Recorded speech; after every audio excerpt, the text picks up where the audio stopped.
Good evening, everyone. Welcome to the second game tonight as it's Tates Creek out of Lexington, Kentucky, taking on Somerset, Kentucky. Of course, everybody knows where Somerset is, down there near Lake Cumberland, Darrin Douglas, down there where all the people boat on Memorial Day weekend and 4th of July weekend at Lake Cumberland. Somerset, a really good baseball team. They've got their hands full here tonight. Tates Creek, one of the favorites to win the state championship this year, coached by Larry Pointer, the longtime assistant. He said this is the first group he's had all 4 years at Tates Creek. He said he's glad these young men have gotten to the semi-state. He wants to go a little further. And I tell you what, this Tates Creek baseball team, we've seen them a couple of times, Darrin. You and I were out at Scott County. They hit the cover off the baseball. We were here Wednesday night against Lafayette. They came alive with that big inning, got 5 runs late in the ball game, won that ball game in the regional championship over Lafayette. So looking at this Tates Creek team, tell us what you think about them overall and Somerset High School. Well, the first thing you told me was they hit the baseball. Well, they not only hit the baseball, Gary, they field it, they throw it, and they can pitch it. They don't give you extra outs defensively, so if you're Somerset, you're going to have to hit the baseball against Tates Creek. And I think also if you're Somerset, you're going to have to score some runs because Tates Creek is going to put some runs up on the board. On the other hand, you got a young man who is pitching for, I believe it's his father, maybe his uncle, I don't know. Cade Gundy is going to go tonight for the Briar Jumpers of Somerset High School. And, they probably, outside of the shocker that was pulled off in the 7th region when Trinity beat St. X. Now, that's not as big a shocker as you would think, but that was an upset because St. X had been number one pretty much the entire season. So the Somerset win over Danville in the 12th region championship game may have been a bigger surprise had that been the only upset that had taken place in the region final things. So got 2 good ball clubs here getting ready to do battle. Bear with us, folks, when it comes to the Somerset jerseys. They have black on black with a little thin gold stripe around the numbers and the letters on the uniforms. So we got binoculars. But it may be a minute before you get to be able to see the jersey, actually. So bear with us. Tates Creek, their starting lineup tonight. Noah Blythe will lead off and designate hit tonight. Colin Burgess, the catcher, for those 9 home runs on the season. Blaine Deaton will pitch tonight, bat third. He's been a hot bat of late for the Commodores. He has hit that big double, that bases clearing double the other night against Lafayette in that 5-run inning to seal the win. Eli Tenza is your shortstop, batting in the cleanup spot for the Commodores. Chandler Workman, the center fielder, batting 5th. Grant Stone, the right fielder, batting in the 6th spot. Mason Gentry, the third baseman, batting in the 7th hole. In the 8 holes, Dylan Crook, he'll move to first base tonight. First time we've seen him at first. And then the number 9 hole hitter will be Bradley Featherston. And Lush will play second base. He'll be DH tonight by Blythe. That is the lineup for the Tates Creek Commodores. And Somerset will look like this. Cade Grundy will be out on the mound. You got Cam Ryan at second base, Gavin Stevens at third. Chance Staten will bat cleanup, and he will also be in the 4 hole. Alex Ham is a right fielder batting in the 5 spot. Dylan Burton, a designated hitter, in the 6 hole. Cole Reynolds, a 7th hitter, the shortstop. Dakota Acey at first base, batting 8 hole. And listen to this one. Listen to this name. Pancho Zaragoza, the left fielder. Zaragoza will bat in the 9 hole for the Somerset Briar Jumpers. Bob Cranfield probably listened to the broadcast. Bob is an outstanding Somerset alumni, played tennis down there at Somerset, and he's just a great man. And Bob Cranfield, we know he's probably listening tonight. Somerset. It's Somerset and Tates Creek. As we said, Cade Grundy, the right-hander, out on the mound for the Briar Jumpers. Staten is behind the dish. Tates Creek will be the visiting team, so they will bat first.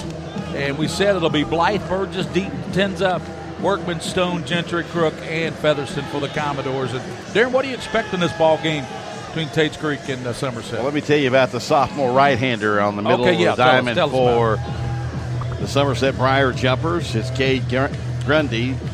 He's making his 12th appearance on the season, his 8th start. He's thrown 49 1/3 innings. He has an ERA of 1.84 to lead the Briar Jumpers in that category, giving up 30 hits, struck 21 runs, 13 earned, walked 10, struck out 57. So more than a 5.5 to 1 ratio in strikeouts to walks. He's a 5-1 record on the season for the Briar Jumpers, or they're known down in Somerset. They shorten it up to Jumpers. Jumpers, yeah, but they are the Briar Jumpers, one of our favorite nicknames of any high school. I was looking at their team. logo I found online. That's not a very intimidating logo, looking at the Briar Jumper there.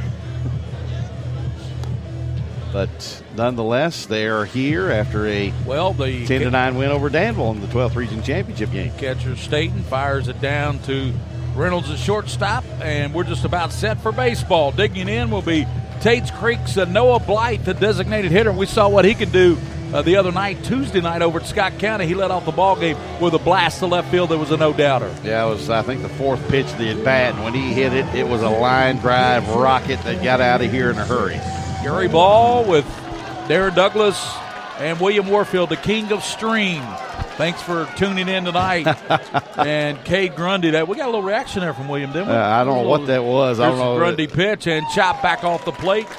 You see in the video tonight on PrepSpin the high definition, and the field here at UK is one of the best college baseball fields in the country. Might be the best. 0-1 pitch coming from Blythe. Cade Grundy winds, and that pitch is going to be a little bit low. Have we named our umpires yet? You want me to do that? I got them right here. Go ahead and fire the plate umpire is Don Ches Martin. The first base umpire is Tony Thornsberry. Brent Bradley's at second, and Chris Minter is over at third base. Call strike on that breaking pitch, outside corner. 1 ball, 2 strikes here. Top half of the first inning. Tates Creek and Somerset here in the semi-state tournament. Swing and a miss. He strikes out Blythe. Big strikeout for Cade Grundy, the sophomore. He works fast. Why not? Beechwood won earlier tonight in extras, 4-3 over a very good Montgomery County team. Boy, that was a gritty Montgomery County team, Darrin. Well, I tell you what, Montgomery will be going back home and thinking, there was a couple of innings we had guys in scoring position, couldn't get them in. The big blow came when they actually, I think, had runners at second and third and nobody out and got nothing. Colin Burgess, a call strike on the outside corner. As we mentioned, Colin Burgess, 9 home runs on the season this year, 389 batting average for the senior catcher. He's going to Wichita State. And Connor Lewis not going tonight, the starter. He'll probably come in and relieve. Here's a 0-1 swing and a miss. Burgess tried to make that number 10, but Connor Lewis going to Wichita State as well. Yep, and both of them, from what I gather, were probably, going to go as a package deal anyway, the way I've heard it talked about. 1-2 pitch, a hit out to left field, and it drops in front of the left fielder. Base hit by Burgess. He drops it in front of Zaragoza out there in left field. And that was hit hard. Very hard. And we're going to get the courtesy runner for Colin Burgess.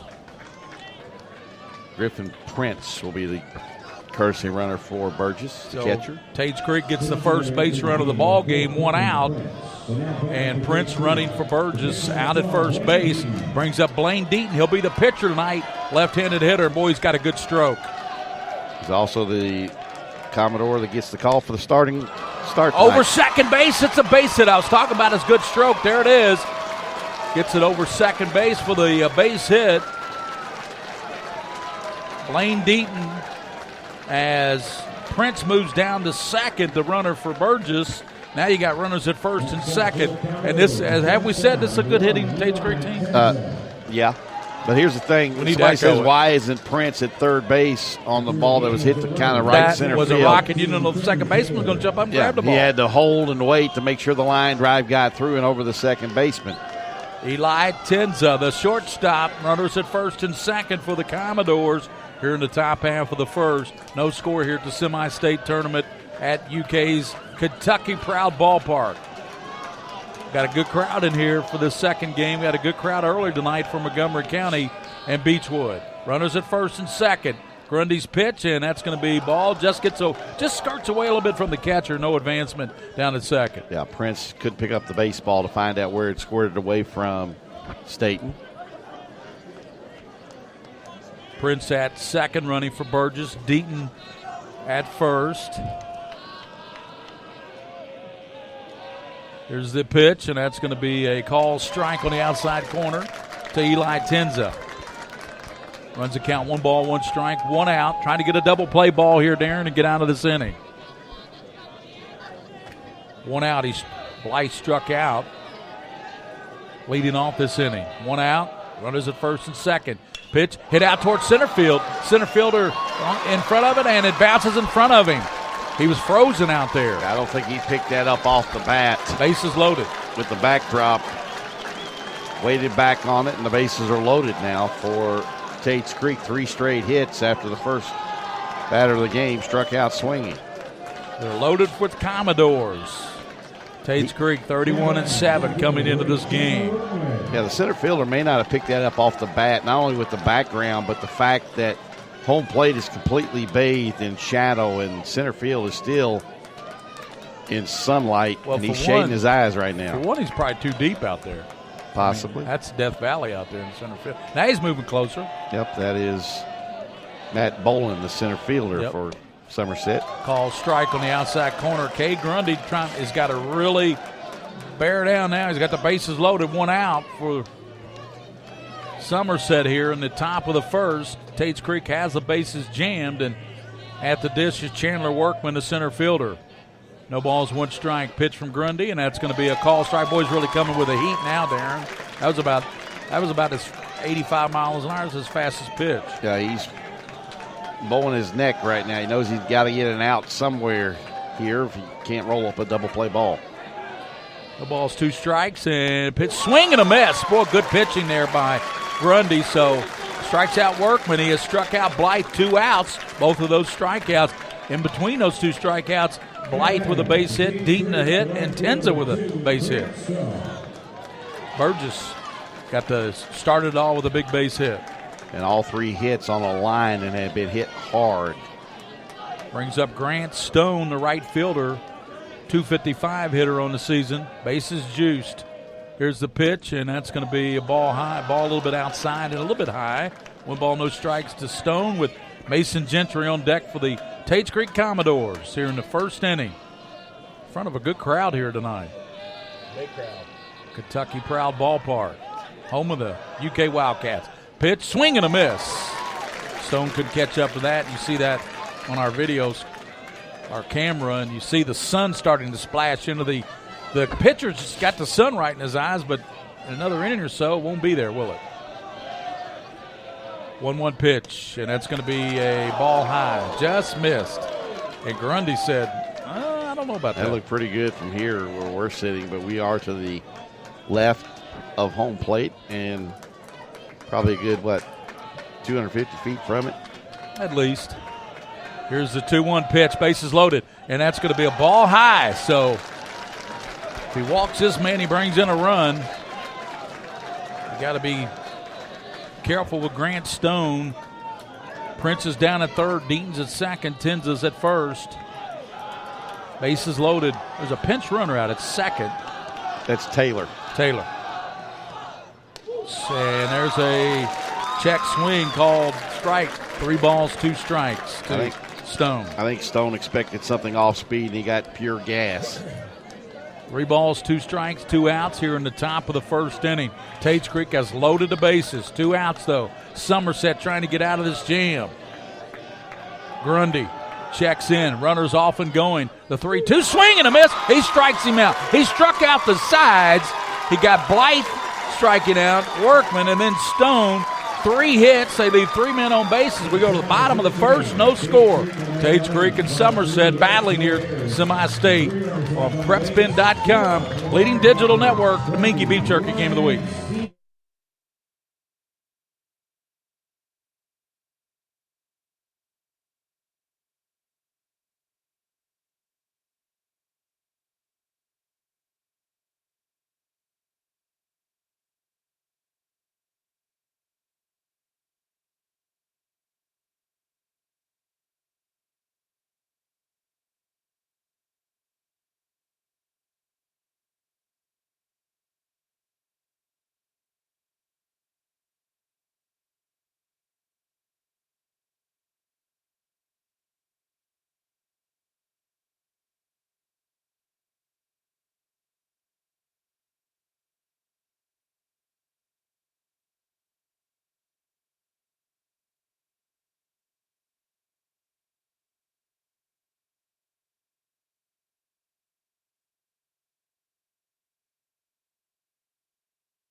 Back here at the Kentucky Proud Ballpark at University of Kentucky, and for Somerset, Kay Grundy will lead off the pitcher. Cam Ryan, the second baseman. Gavin Stevens, third baseman. Shane Staten, the catcher. Alex Ham, right fielder. Dylan Burton at DH. Cole Reynolds, shortstop. Dakota AC, the first baseman. And Pancho Zaragoza, the left fielder. Blaine Deaton, the right-handed pitcher. He bats left there, but he's a right-handed pitcher. He's batting from the right-hand side. Blaine Deaton? Oh, Blaine Deaton bats from the left side. I thought you were talking about Grundy. You mentioned them both at the same time. Grundy, that pitch runs him off the plate. He's got 7 home runs, Grundy does. Tell us about Blaine Deaton. That's just a bit inside from Blaine Deaton, the big right-hander. 2.08, the earned run average for Deaton on the year, 30 1/3 innings. I'll give you the rest of the rundown here. Foul behind home plate. Giving up 25 hits, 12 runs, 9 of them earned. He's walked 14, struck out 38. He has a 5-1 record on the season for Coach Pointer's Commodores. 1 ball and 1 strike. Cam Ryan on deck. Swing and a miss. I will tell you this, when we say Deaton is a thin young man, he brings hips, elbows, knees, legs. All of it. And hides the ball really well. 1 ball, 2 strikes. Deaton to the plate. Grundy smacks it out toward shortstop dive. Fires over the infield. What a play, turned by Tenza. 1 out. Tell you what, he went off to his right. Dove, came up, fired, knew he had to get rid of it in a hurry. We saw Johnny Odom turn in play after play for Beechwood in that 4-3 win earlier tonight, but there's a super play by the shortstop for Tates Creek. Well, he knew he had to get on his feet quick and set his feet, and he did that all in one motion, then threw a strike over to the first baseman, Crook. Brings up Cam Ryan, his second baseman, with 1 out. He pops up toward the infield. Second baseman going back. Shortstop going back, and it's going to drop in there. Going to second, sliding in there with a double is going to be Cam Ryan. That's a center fielder's ball or an outfielder's ball all the way. I think a lot of these players are having trouble picking up that ball. Well, Tenza went out and kept going out and kept going out and kept going out. The infielders are supposed to go out until they hear somebody else call them off, and that is an outfielder's ball all the way. The center fielder or Creek should have had that one. That was Workman. He was playing deep. Gavin Stevens at the plate now. 381 hitter. Runner out at second base. Deaton's pitch, and that's going to be a fastball high and outside. And Somerset trying to get something started here in the first inning. No score. Tates Creek loaded them up in the top half of this inning, and then a big strikeout by Grundy got him out of that inning. 3 hits for Creek, 1 hit now for Somerset. Ryan gets a lead at second. That's going to be pitch is going to be low and inside. 2 balls and no strikes to Gavin Stevens. On deck is Chance Staten. Well, Deaton throwing hard here early in this ball game. I like to know what he's hitting on that jug gun. We don't have the gun here. 6'5", 195 pounds. Checks a runner at second. Long pause to the belt, the pitch, and he hit him in the elbow. So Gavin Stevens will head down to first base. Hit by the pitch. That'll bring up the 4-hitter Chance Staten. 345 hitter on the season, Darrin. 1 home run, 9 doubles, 27 RBIs. Be a good time here for 28 and 29, wouldn't it? Yeah, at least 28. Runners at first and second. Because Ryan runs well at second base, but we do know that Stone out and right has a howitzer, that right arm. Pitch a call strike on the inside corner to Staten. On deck is Alex Ham for the Somerset Briar Jumpers. No score here in the first inning. I'll take you through the first couple, and Darren Douglas will give you the play-by-play in innings 3 and 4. William Moorfield along in this one as well. Pitch, ball pulled down toward third, and it's bobbled there by the third baseman. Gets up, throws it quickly, and he's going to be out at first base. Third baseman stayed with it, you know, he had great stick-to-itiveness, stayed with the ball, and he got up and fired and threw him out at first base, 2 outs, and that was a great hangover there by Crook, who's not normally a first baseman. Yeah, it's usually Deaton, but he's on the mound tonight, and if that ball is fielded cleanly by Gentry at third base, we have an easy double play turned. Yeah. Ryan did move on down to second, to third, and Stevens moved to second. Runners at second and third for Somerset. Alex Ham up there. Now the right fielder. First base is open with 2 outs. That was a good play turned in by Mason Gentry at third base. That ball was hit hard to his left. Very hard. He stayed with it. Pitch is going to be a ball low. So both pitchers having issues in the first inning. Yep. You did softball. This is your third ball game Third today. ball game today. Triple Crown. In two different cities. In two different cities. Yeah, you were in Berea, Kentucky this morning with Woodford County and Boyle. Congrats to Boyle, 3-2 winner. Brian Deem pitches high and outside from Blaine Deaton, the big right-hander for Tates Creek. I think they were number 1 ranked in the team in the state for a while. Then they dropped to I think it was like 3 or 4. Darrin, behind St. X and Trinity. And Warren East as well. Ball hit out toward right field, hit a ton, and going back on it is the right fielder, and makes the grab on the warning track. What a catch by Stone off the bat of Ham. He gave it a ride. He knocked it out to the right, and what a catch out there by the right fielder, Stone. So for Somerset, they get 1 hit. They leave 2 men on base. We go to the second inning. No score. Tates Creek, Somerset. Mingy Beef Jerky, game of the week.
Back here for the second inning with Darrin Douglas, William Warfield, and Kingdom Stream, Gary Ball.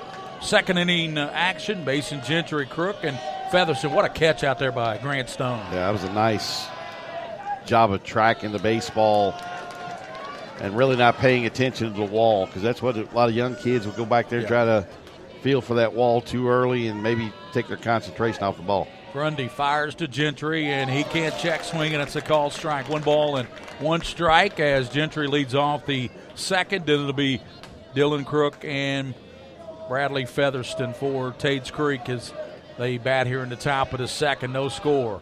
And Grundy with a good pitch on the outside corner. It took a little bit off that, Darrin, but it hit that corner. Good placement. Gentry played a couple of spots in the regional tournament. I think he played a little short in a game, but mostly predominantly at third. Ball fouled out of play, first base side. You see the video, of course. You see the great camera shot we have up here behind home plate. And great video work. It's in high definition. Football this year will be fun, William. High school football starts in August. And ball fouled back to the screen. That's a good job by Mason Gentry to stay alive. Darrin, you'll have a full Woodford County It'll be football fun for schedule. you. It won't be fun for me. I got a lot of traveling to do for the road games. Well, travel sometimes you can make it fun. Missed the one guy, though, that made it fun for me. Yeah, I know. Want to give out a shout-out to actually his wife at home, his widow, Sheila, watching and listening. It's going to be a lot more exciting for the Woodford County fans tuning in now because we're on Android apps, and we're also got a iTunes and a iOS app now. Find it easier, yeah, for us. Chopped off the plate, stays 2-2.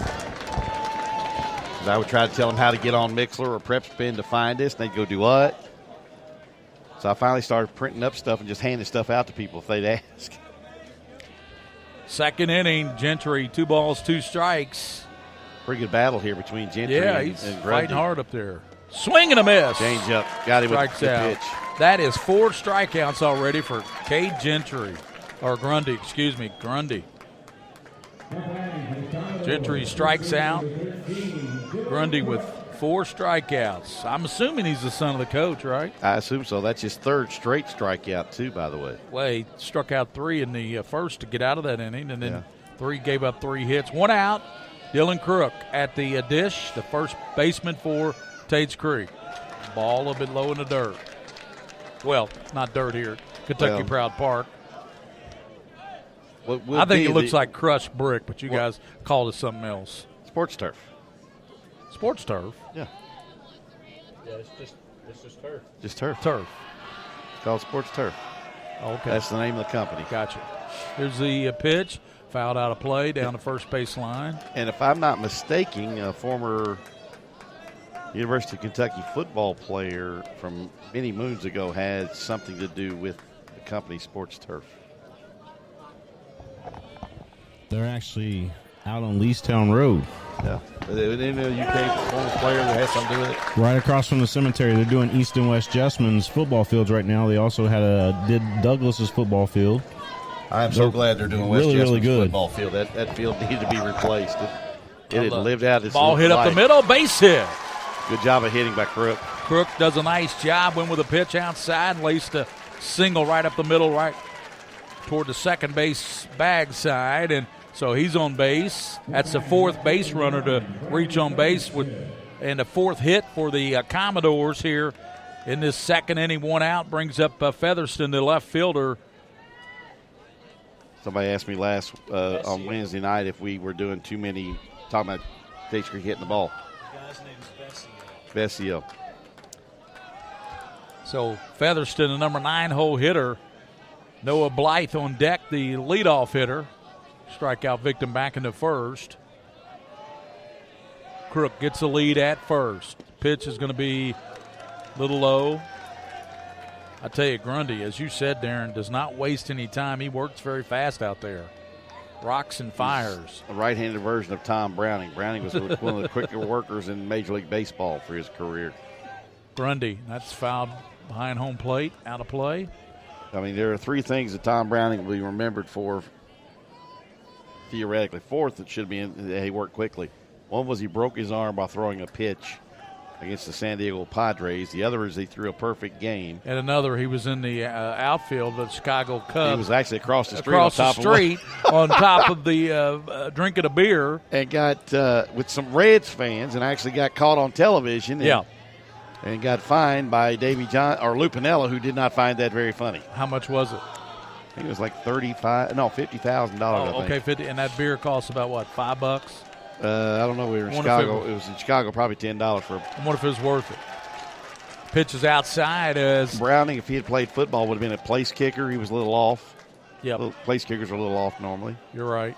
A little bit crazy. 2 balls, 1 strike, 1 out with Crook leading out at first.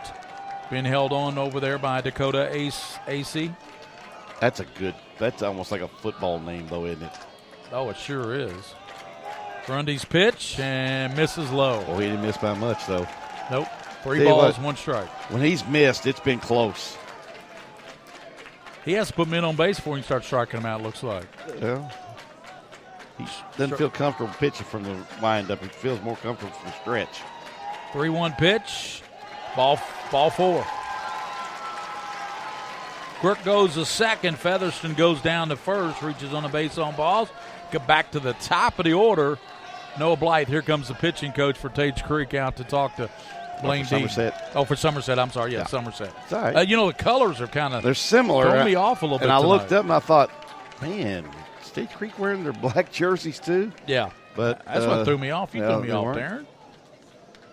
But we have meetings going all over the place. We have the entire infield plus the battery and the head coach for Somerset. We have Coach Pointer with both base coaches. Yeah, Tates Creek's uniform is actually maroon and white. You can see the real, and Somerset with that dark uniform. That black and purple with the Vegas gold. Yep. Grundy. I'll never forget we went to E-Town for that football game this year, a couple of years ago, and we thought they were wearing navy blue uniforms, and we were corrected real fast. It was Vegas purple. I'd never heard of that color. I've never heard of Vegas purple either. I've heard of You've it heard now. of it? I have too, yeah. I've heard of it now. We hadn't up till that night, though. Runners at first and second, one out. Grundy's pitch, and that's going to miss high to Blythe. He struck Noah Blythe out in the first inning. Colin Burgess on deck. I don't think you want to load him up for Burgess. Well, Burgess hit one that was a screamer into left field. Foul back. Blythe upset with himself. He thinks he missed a pitch there that Grundy got up. He looked up to the heavens like, why did I miss that pitch? Got one out. Runners at first and second. Double play ball would get Somerset out of this inning. One out. Pitch and takes a little bit off that one and hangs high. 2 balls and 1 strike.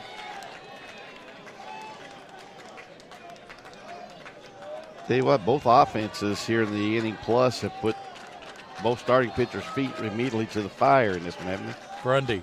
Foul back to the screen. That is a good rip there by Blythe, but couldn't catch up to it. But seemed like he was on that pitch. Again, he's upset with himself. He just missed the pitch that was up again. Yep. 2 balls, 2 strikes with an out. Crook out at second. Featherston at first. Blythe at the plate. Hit out towards second, and it gets through. Runner coming around third. Here comes a throw to the plate, and it'll be cut off by the pitcher or the first baseman. Run comes in to score. It's 1-0 Dylan Crook. Makes it a 1-0 Tates Creek lead here in the top half of the second inning. Still, as Blythe is at first, and Featherston went on round to third. Crook scored. It's 1-0. Yeah, if you don't have a runner on second, and the second baseman for Somerset, Ryan, would have been in his regular position. That's a double. That's a 4-6-3 double play to end the inning. Exactly right. And now Colin Burgess with those 9 home runs on the season. That leads the ball club. Also has 27 RBIs, 13 doubles. The thing is, he doesn't get cheated when he swings. He swings really hard every time. He's only struck out 9 times all year. Runners at the corners, 1 out. 1 run in for the Commodores. They lead 1-0 here in the top of the second. And that pitch is a call strike. That's a good pitch there from Cade Grundy. Locked up Burgess with the breaking pitch there. 5 hits already for Creek. Yeah, they hit the ball, don't they, Darrin? We said that in the pregame. Really good. We'll say it 100 times more, too, by the way. 1 ball, 1 strike.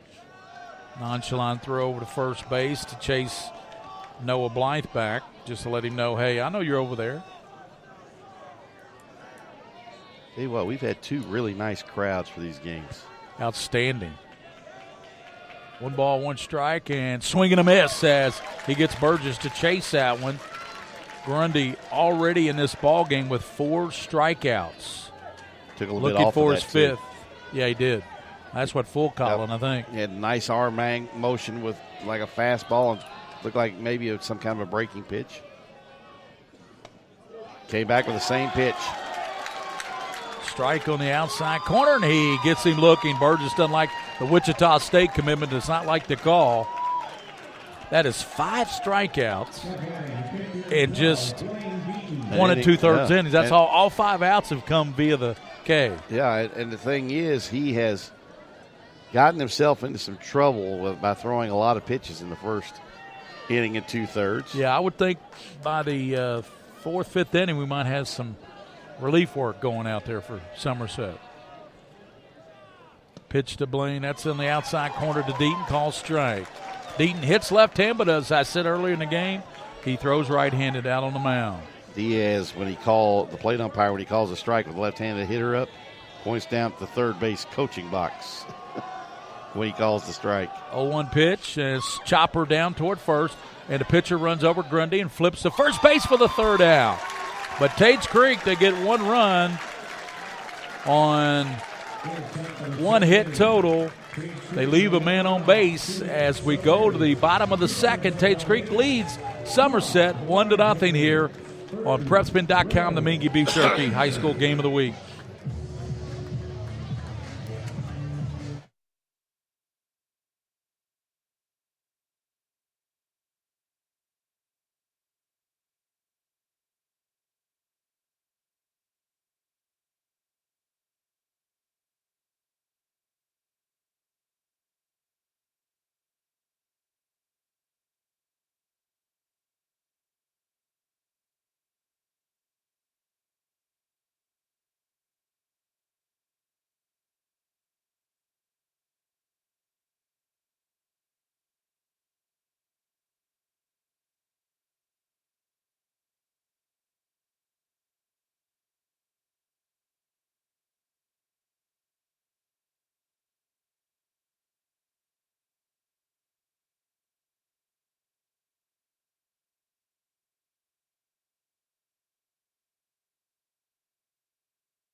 Well, we call him the Fighting Campbell because he played at Campbell University down in Bowie's Creek, North Carolina.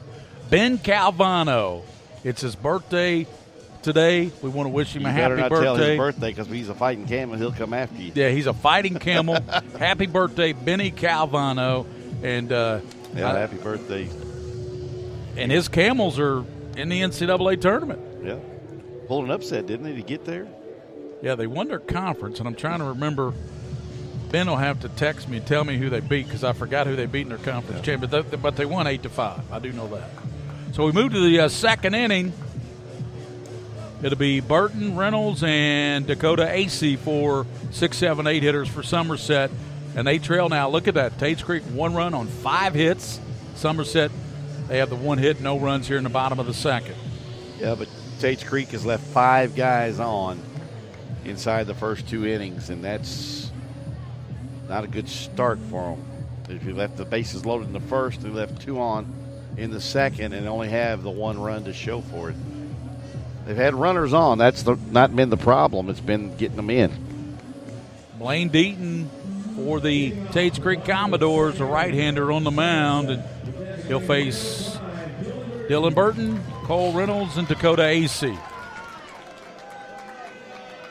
Digging in, Burton. Blaine Deaton. Right-hander rocks and fires and runs him off the plate, ball 1. Just to give you an idea, if you're not really kind of watching your computer screen or your viewing device of any type. So many ways you can catch this game now. Yeah, but even though Deaton is not 6'10", he gives you the same kind of appearance 6'4" and release of a Randy Johnson, only from the right-hand side. 2-0 pitch and swing and a miss as Dylan Burton couldn't catch up to that. 2 balls and 1 strike. I don't know if Deaton played basketball at Creek or not at any point in time, but I don't recall that he did. They said Randy Johnson was the worst basketball player in the history for a 6'10" guy. His own words, nobody else's. Well, he probably was. He was all arms. All arms and legs. But he was a heck of a pitcher. Yeah, one of the most weird sights I've ever seen was he threw a pitch and he hit a bird. Goose, wasn't it? A goose or something and killed it. Yeah. 2 balls, 2 strikes. And that pitch just missed outside, and Blaine Dean pops the glove and says, hey, where's my call there, Blue? 1-0, Tates Creek. Here in the bottom of the second, the Briar Jumpers of Somerset. Home of Bob Cranfield. Swing and a miss, strikes him out. That's the first strikeout of the night for Deaton. 1 out, brings up Cole Reynolds, a shortstop for Somerset. Cole Reynolds, shortstop. I'm looking at some of his particulars on the season. After this first Blaine Deaton pitch, he hits 259. Tries to bunt his way on foul. Come back. He's got that old style look, too, with the stirrups and the 12 RBIs, 2 doubles. Has stolen 6 out of 7 bases. So that's the line on Reynolds with 1 out as Blaine Deaton struck out Burton. That look's coming back, too, in I don't know why. Baseball. Here's the pitch. Ball high. 1 ball, 1 strike. Reynolds, a 5'9", 140-pound freshman.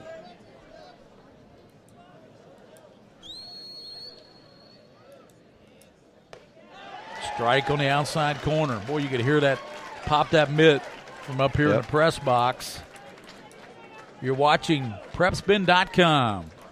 High school baseball semi-state action from UK's Kentucky Proud Ballpark.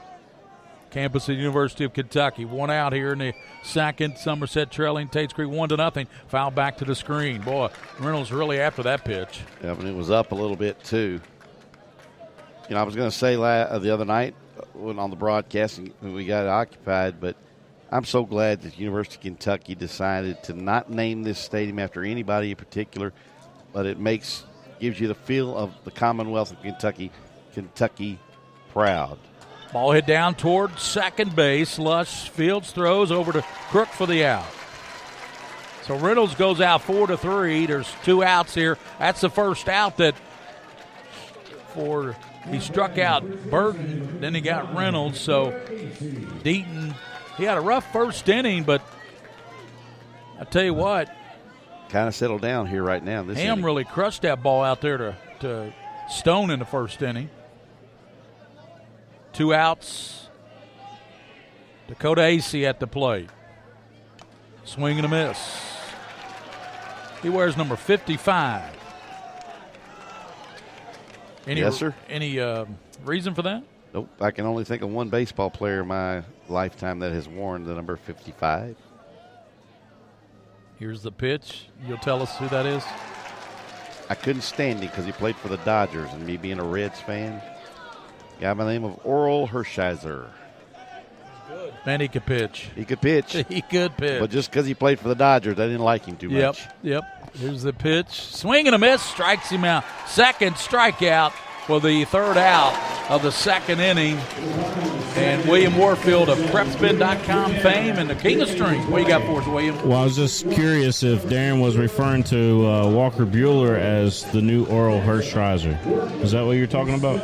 Well, just because he's a Dodgers fan, a Dodgers player. I mean, I like him because he is a Kentucky boy. Yeah. Doing well for himself. But he's a Dodger player, and I can see that. I was brought up not being to like the Dodgers back in the day. I can see that. I still don't think Walker's reached his full potential yet. No, he hasn't. I think he's got some Greg Maddux type of skills, too. I agree with you. He's only 2 or 3 years removed from that Tommy John surgery. Yeah. So. And he's actually gone up a mile or 2 an hour faster on his fastball, if that's possible. And he's back. He comes back to Lexington in the off season every year. And does a lot of work in the community. He's a great community guy too. Well, a lot of those guys that have played ball here locally, high school, and maybe stayed at UK and played collegiately, none of them have forgotten where they came from. Nobody. They've all come back home in the off season and stayed and done things here. You know, of course, everybody knows Doug Flynn and the work he's done. But you go right on down the line, Austin Kearns, Kevin Jarvis, John Shelby, junior and senior. Yeah. You know, I mean, it just go right on down the line. Yeah. Jeff Parrott, I mean. The left fielder for Boston Red Sox didn't play around here. He's from Cincinnati, but Bentinelli, how do you say his last name? Don't know. He's a Yankees fan. Anyway, who'd you ask about? Andrew Bentinelli or something like that. Anyway, Benatelli. There you go. His family actually lives in Nicholasville, so he comes to Nicholasville quite often. That's interesting. Yep. And here with the 3rd inning, Darrin Douglas. Gage Grundy will go to work on the number 4 hitter for Tates Creek, Eli Tenza, who lifts this one foul and out of play to the right side.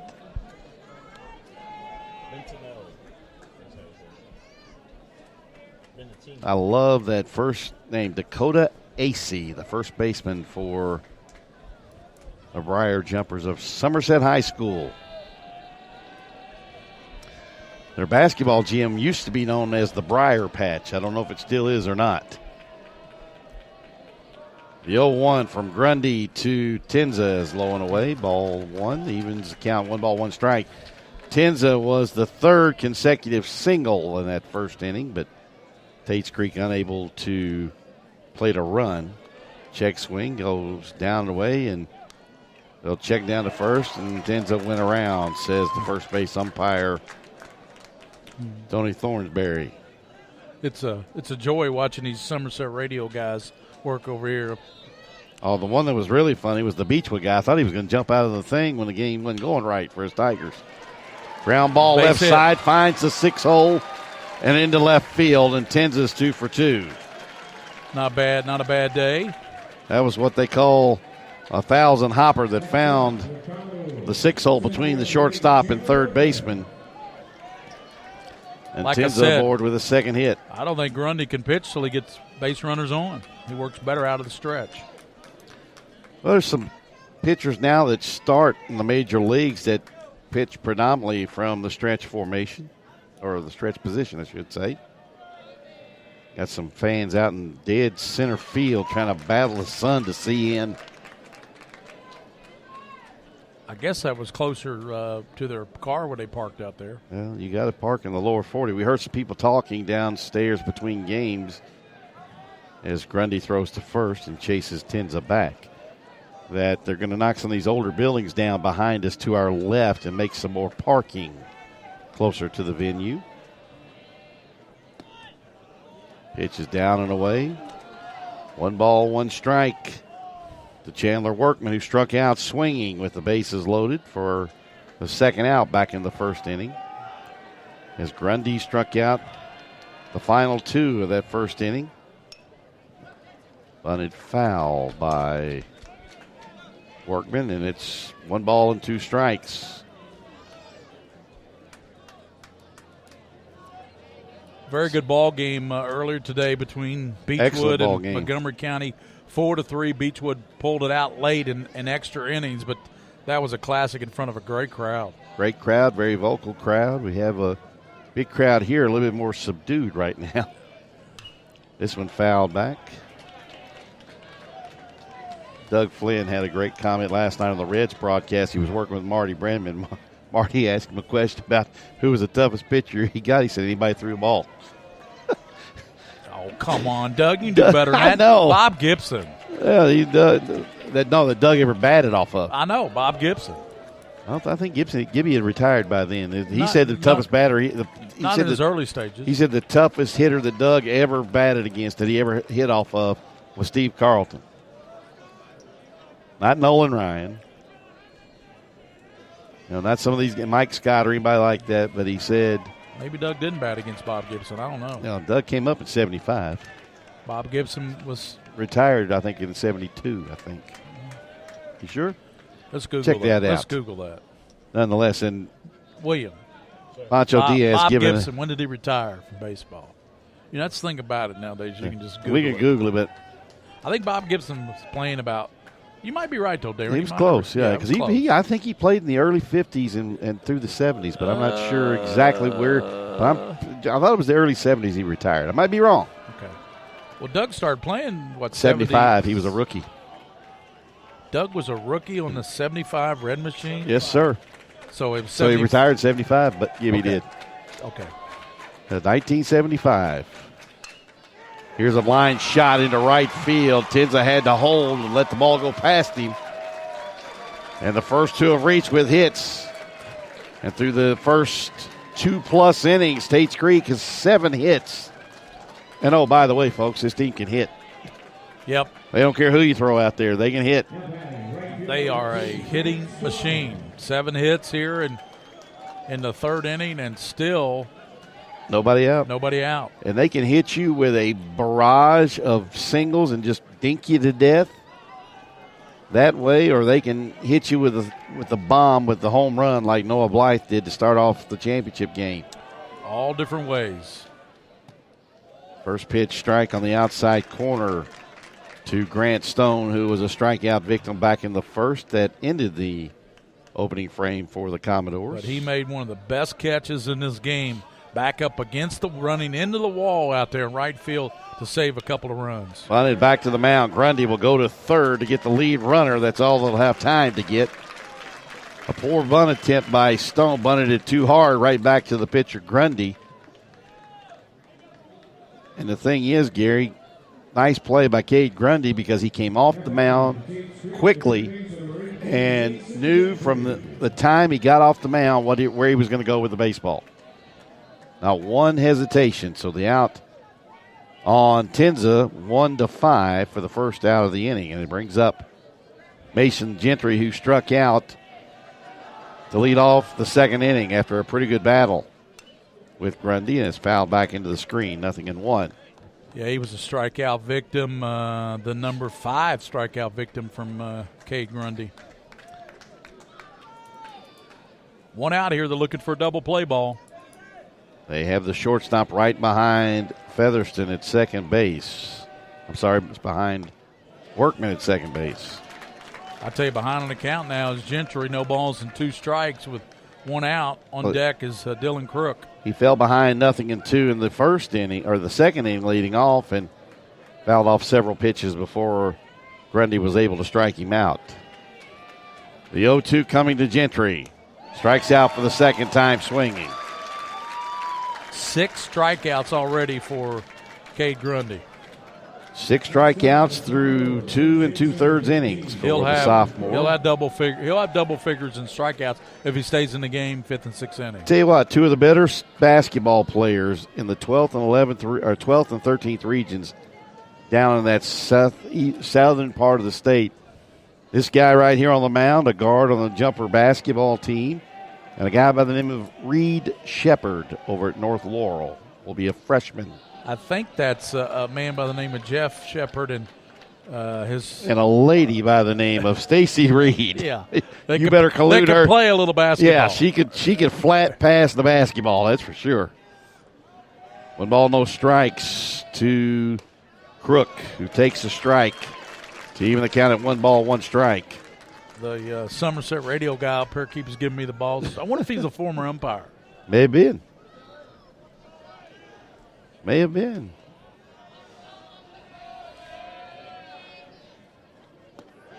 Strike 2. Grundy just is relentless with his pace. He's got a fast pace going, and he just doesn't let these Creek players get too comfortable. Well, he also peppers the strike zone, too.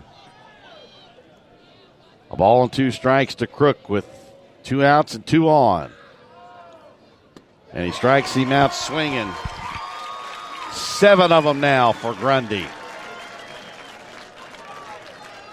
No runs. 1 hit.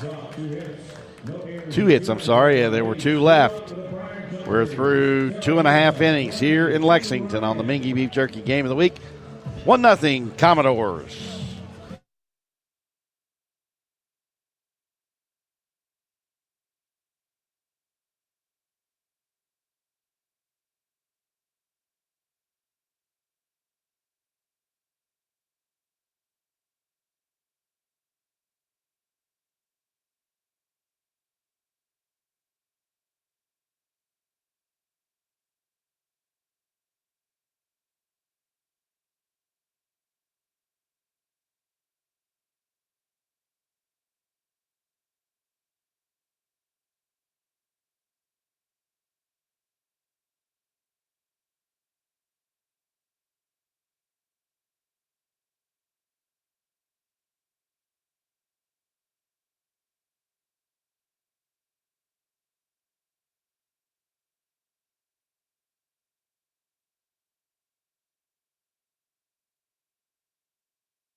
Pancho Zaragoza will lead off for the Jumpers. The all-name team. Here in the bottom half of the third inning, he takes the first pitch from Blaine Deaton over his head, a ball. The other night we had in the Tates Creek Lafayette game here, we had both benches. No, it was the Tates Creek Lafayette Madison Southern game. We had both benches worn for throwing at people. Yep, 229 hitter, Zaragoza, and 3 RBIs. Gary Ball, somebody wanted me to ask you a trivia question to see if you are up on your baseball knowledge. I'll ask that here in a minute. Not really. I don't really follow baseball. I know William Warfield does, and he probably knows this one. If it's the Cubs, I can tell you. Yeah, if it's the Cubs, I can probably tell you. Right. Gary, I'll tell you this. Nice catch in the stands over there by a fan. See if he throws it back. He wanted to. Got a Cubs shirt on. I know I like that guy. Rizzo. He's hurt, isn't he, right now? Isn't he? Or is he struggling at the plate? Which one is it? Zaragoza fouls one out to play. He was. I mean, he had a stretched calf or something. Oh, strained calf? Yeah, well, you ever done that before? That hurts. Those things are painful. 'Cause that's what you put all the weight on your body when you run, and it hurts. For the second time, and this is a bat, Deaton throws one over the head of Zaragoza. Behind him. And Zaragoza was standing there. Yeah, didn't budge. 2 balls and 2 strikes. Took up the John Cohen mantra when he got here to UK. We will not move. And they led the country. Well, Cohen here's what, 6 years, 7 years? Unlike John Kruk when he went up to face Randy Johnson Kruk. in the All-Star game. John is a Kruk. Kruk cried when that ball went behind him. Pitch and blow on and leadoff walk to the number 9 hitter to start the inning for Somerset. Cade Grundy strolls up there, 473 average. He hit one hard a moment ago to scored 51 runs. He's got 7 home runs, 9 doubles, 4 triples, 17 stolen bases, hitting 473. Cade just Grundy. a sophomore. Oh, he's going to be a good one. Don't know what he'll choose to play later on as the ball gets away from Burgess, and there was nothing Burgess could do about it. He got over it to try to knock it down with his body, but that thing took a right turn on him. Got the tie and run out at second base, nobody out, and a dangerous hitter at the dish. As Coach Larry Pointer on his way out to the mound, he calls the infield in. This might be a strategic thing right now, as he's going to talk to his infielders, not look at Blaine Deaton at all right now. But he was a master of doing that at times when he would go out to the mound and talk to the pitcher, but he wouldn't look at the pitcher. He talked to everybody else on the infield. Sparky Anderson, of course, was one of those guys, but his pitching coach, Larry Shepard, he'd go out and shoot out Davey or Tony or something, and he'd be talking to Don Gullett, probably the best all-around athlete. Don Gullett scored 11 in the history of 11 touchdowns sports. in one game in high school football. Yep, he is. He was a 3-sport star. That's right. I said 11 touchdowns in one game. He scored 77 points, I think, in Kentucky in School that for game. the Deaf.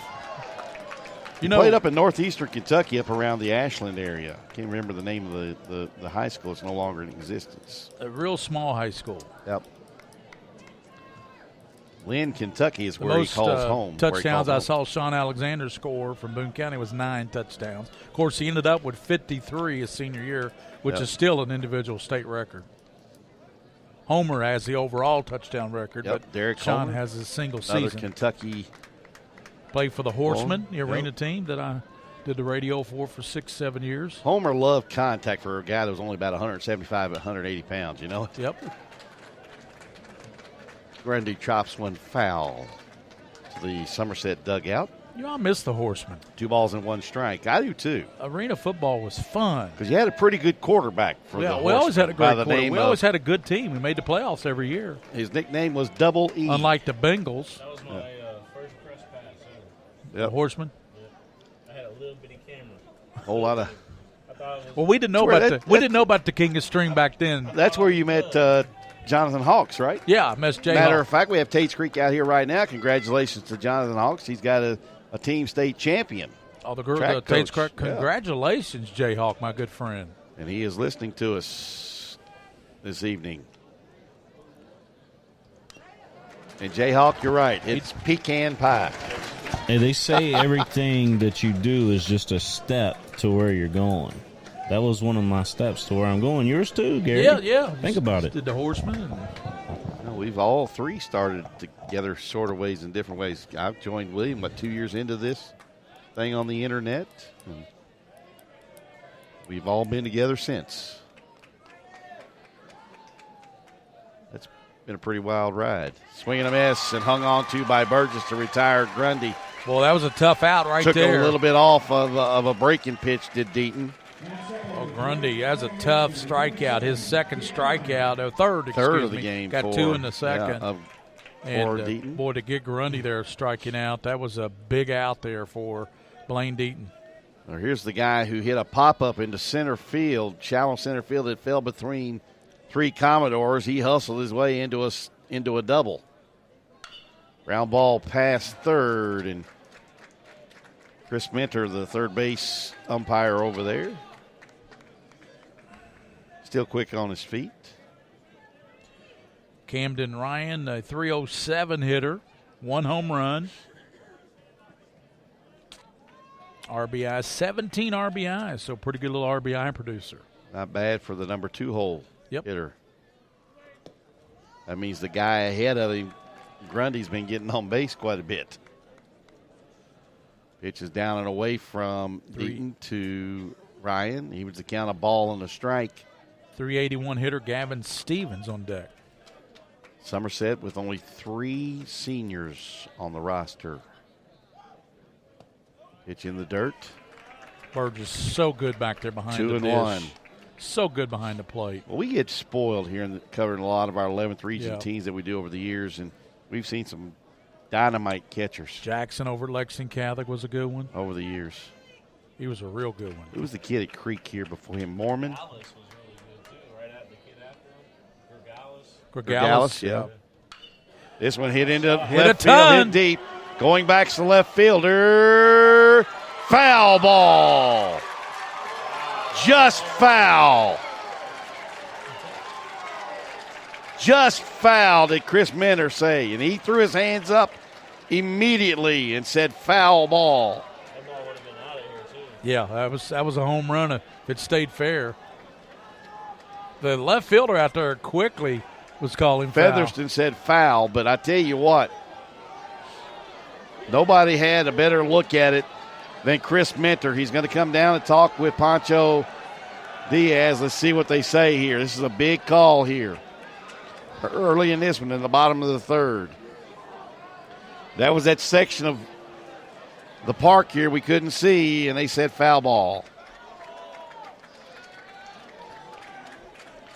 This umpiring crew has got their light blue shirts on. The umpiring crew in the heat of the day wore the black tops that seemed to me would be very hot. But a long, loud strike off the bat of Camden Ryan, or Somerset could have at least tied this game up. Very loud. And a ball and 2 strikes now to Ryan. Hits a line drive, single to left field. Oh, it gets under the glove of Featherston. In to score is Zaragoza. All the way to third goes Ryan. Give the man a single and a 2-base error on the left fielder, Featherston. So Ryan gets it back after he thought he hit a home run and went foul left. Then he roped one to left field, and it got underneath the left fielder out there. Featherston rode all the way almost to the warning track before it allowed Ryan to go all the way to third base. A run in, Zaragoza scores, and we tied at 1 apiece. Now you will give the RBI on the single to Ryan to tie the game at 1. He woes to third on the 2-base error And a big mistake made by Featherston. Didn't get his glove down. And we're tied at 1. Deaton throws a fastball strike on the outside corner to the third baseman, Gavin Stevens. Stevens walked back in the first inning. Tied at 1. Another nice stop by Burgess. Tied at 1 here in the 381 hitter, does have third. 1 home run. Listen to this, though.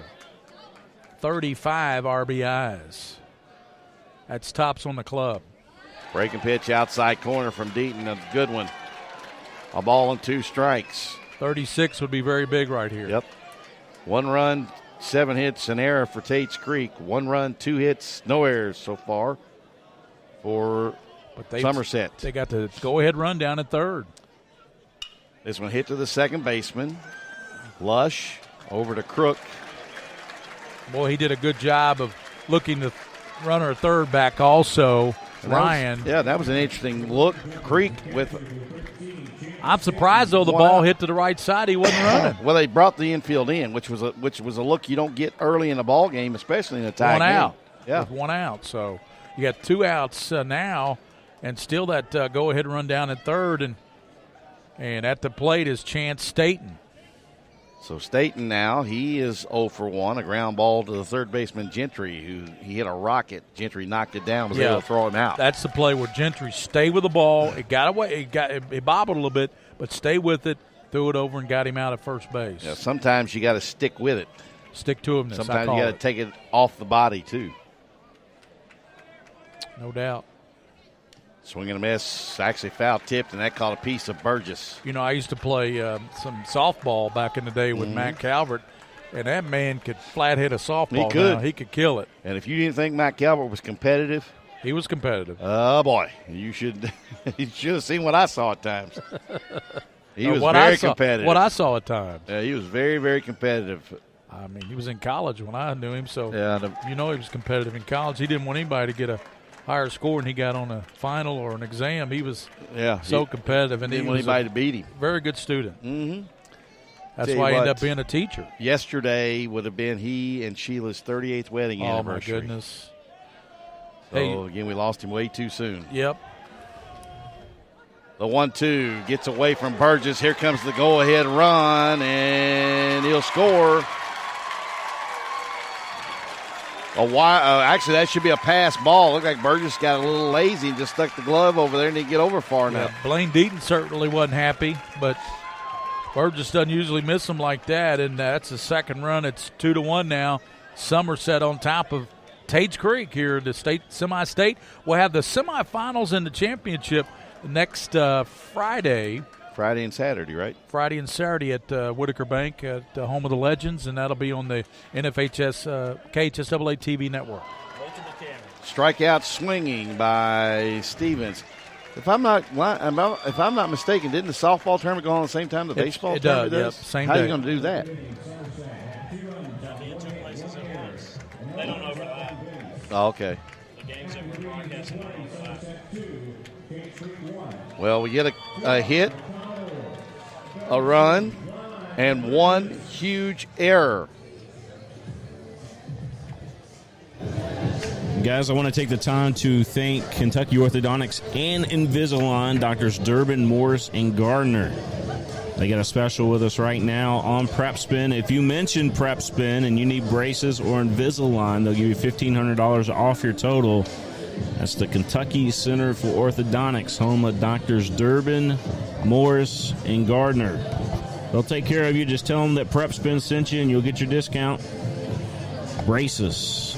Happy birthday to Ben Calvano, Mr. Camel. And today, I'm going to go ahead and say it. So everybody else is saying it on Go Getters. 24th birthday. Sorry, William. Didn't mean to interrupt. No, you're good. So 24 and holding. Wow.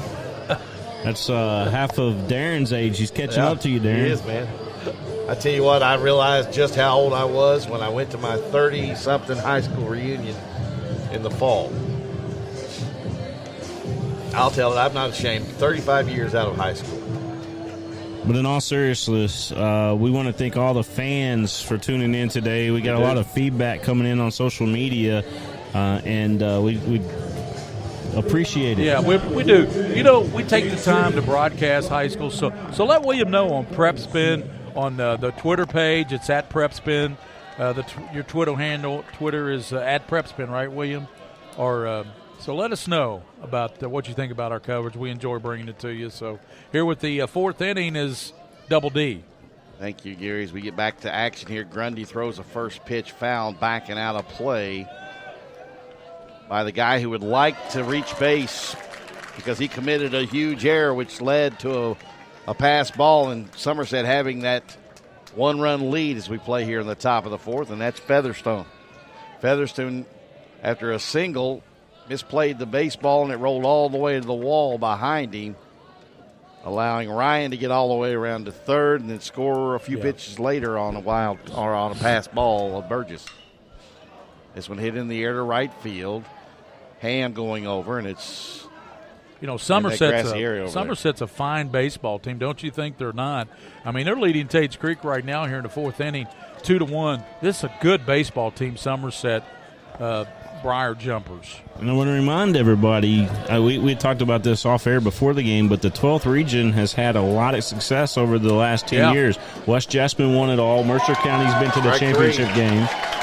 And you see teams like Somerset making it here, and they can make some noise. Yep. Well, the 11th region in the last 5 years, until I believe the second year Scott County made the state tournament last year, had lost the opening round game, I think, out of the previous 8 years,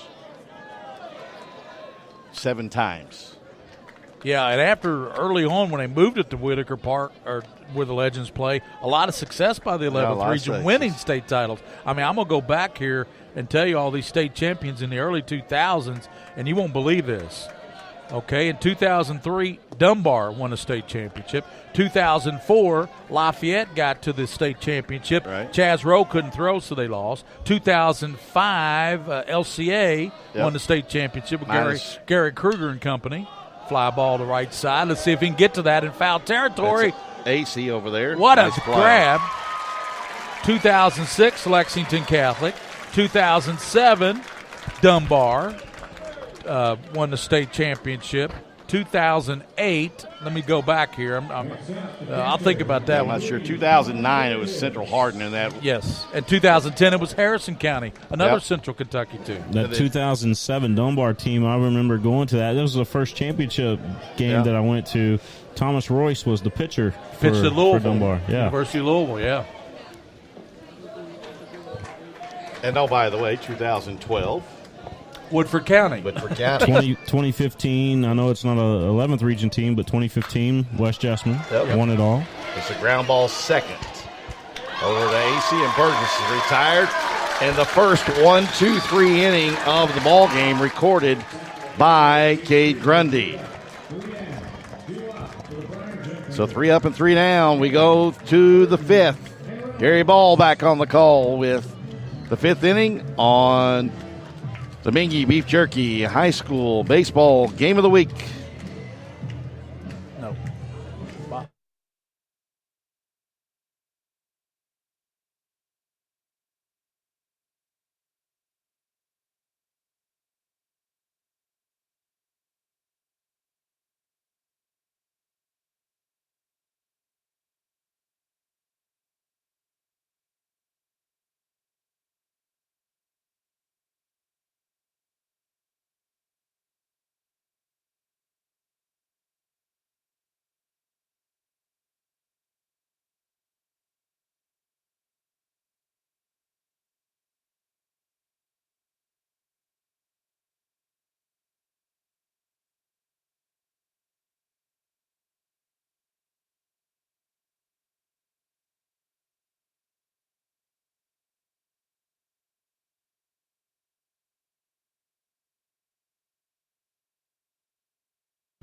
Chandler Workman. Back here at the Kentucky Proud Ballpark, home of the University of Kentucky Wildcats. Gary Ball, Darrin Douglas, and Stone, actually.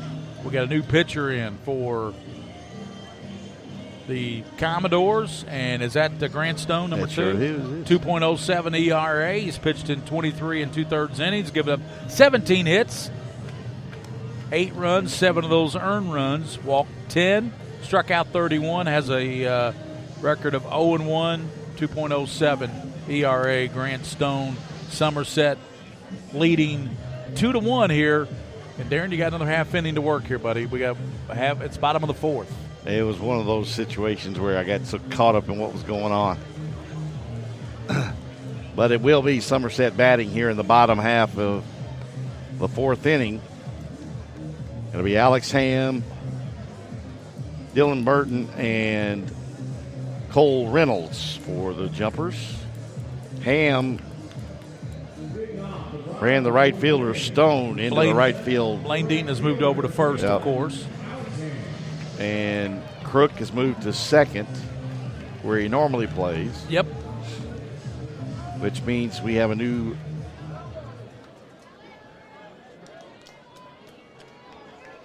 right fielder because Stone is in pitching right now. See if I'll catch the first. His hand fouls that one back. So Stone is on the mound now, and out in right field is number 4 for Somerset, or for Tates Creek. Okay, we'll find out. I got it right here. Okay. That is Griffin Prince out in right field. Pitch is down low. It evens the count, a ball and a strike to Ham. Ham gave a jolt to one that took Stone into the wall back in right field, but the right fielder, now pitcher, made the catch. This one hit up and back here, and will be just hits the wire. With the cable, yeah. Holding the backstop up.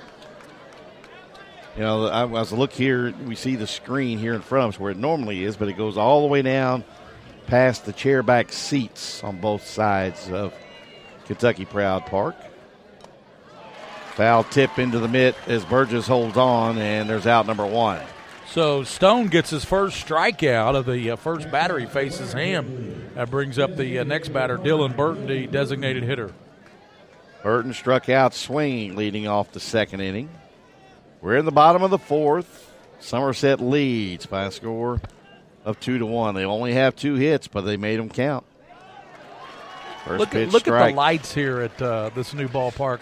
New kind of lighting there. Yeah, they've got those Darrin. LED lights that are angled actually straight down where they're not blinding people. This is a swing and a miss, a change up. Stone ahead, no balls and 2 strikes. 5'9", 140-pound sophomore for the Commodores.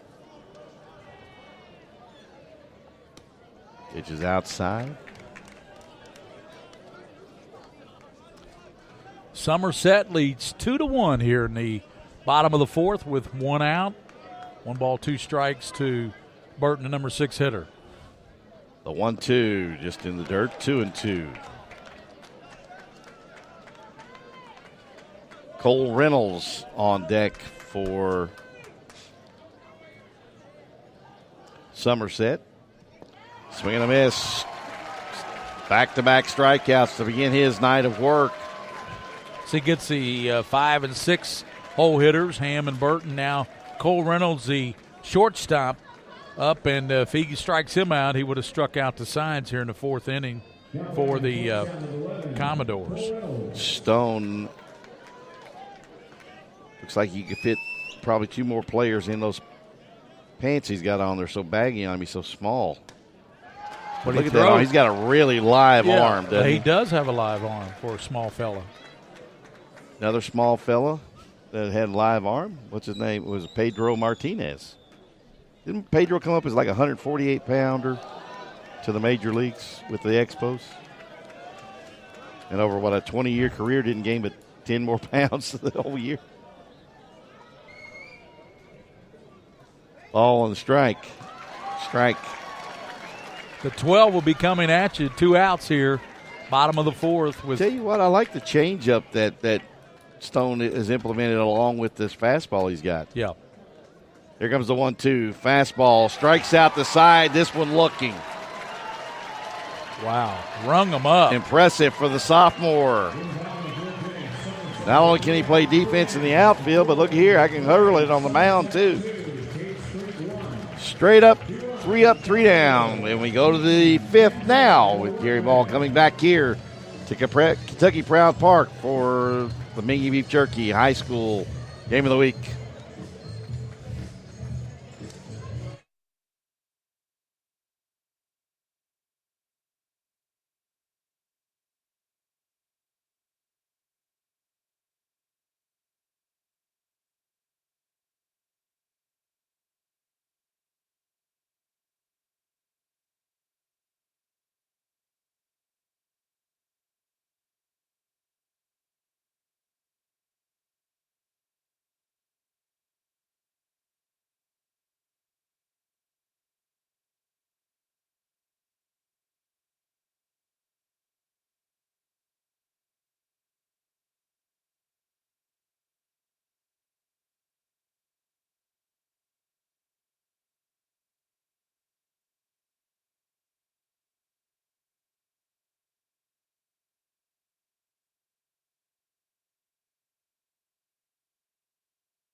We got a one-run game as we head to the fifth. Here's Gary. That pitch is outside as Grundy falls down out on the pitching mound here and regains his composure. 1 ball, no strikes to Blaine Deaton, Eli Tenza, Chandler Workman batting 3, 4, and 5 here in the fifth inning with Somerset on top of Tates Creek. 2-1 the Briar Jumpers. Somerset, the home of Bobby Cranfield. Here's the pitch. Foul back to the screen. 1 ball, 1 strike. Deaton started out as the pitcher. He's now down at first base, Darrin. Yep. Eli Tenza on deck here in the top half of the fifth inning. 2-1 Somerset leading Creek. There's a pitch by Grundy, and I just missed outside. Tenza probably made the defensive play of the game at the beginning of this one when he dove off to his right and threw out Grundy. Deaton fouls it off the third base side, well out of play. People giving chase out there up on the hill. All the boys go out there, all the kids go out there and run down the grassy knolls out there to get it. We've got a good crowd in here tonight. That's a really nice crowd. It's kind of subdued. Not as big a crowd of Tates Creek students or as vocal a crowd as we had on Wednesday night in here, though. Grundy, and that pitch is high and tight to Blaine Deaton. Saturday night, yeah. Saturday night. They've already graduated. Yep. Douglas has got graduation Monday morning, I believe. Ball 4. So he walks Deaton on a 3-2 pitch. Blaine goes down to first, and he will run because he's an outstanding base runner. Deaton is. Covers a lot of ground, too, with that long stride of his. Eli Tenza at the plate now. Crook scored the only run of this game for Tates Creek, and you look at Somerset. Zaragoza scored in the second, and Ryan scored in the second. They lead 2-1 here in the fifth.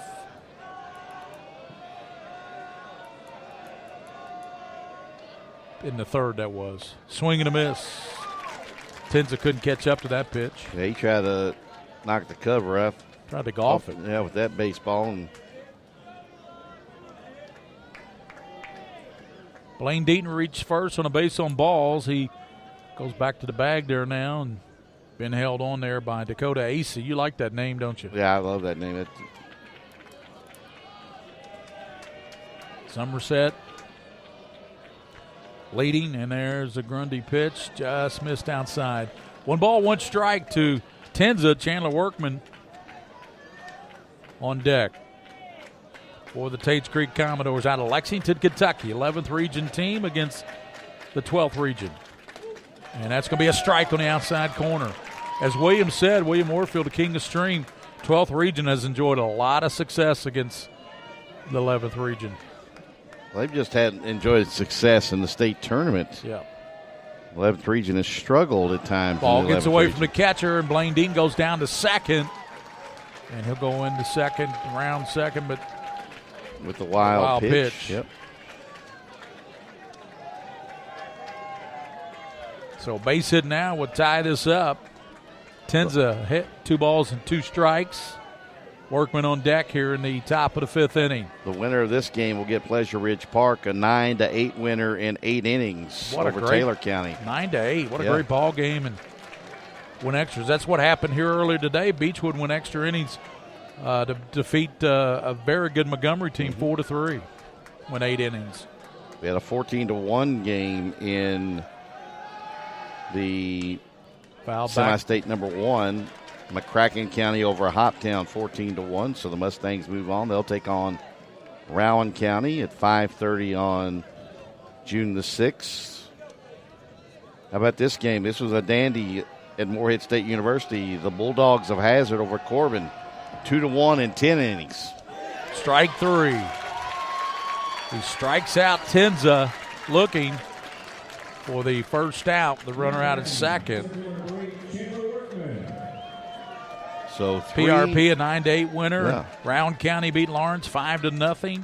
So three extra inning games. I had so far. Somebody text me, want to know if we were doing Hazard and Corbin. Kind of tough since we're here at Kentucky Proud Ballpark. Wish we were. They sent me that too. Yeah.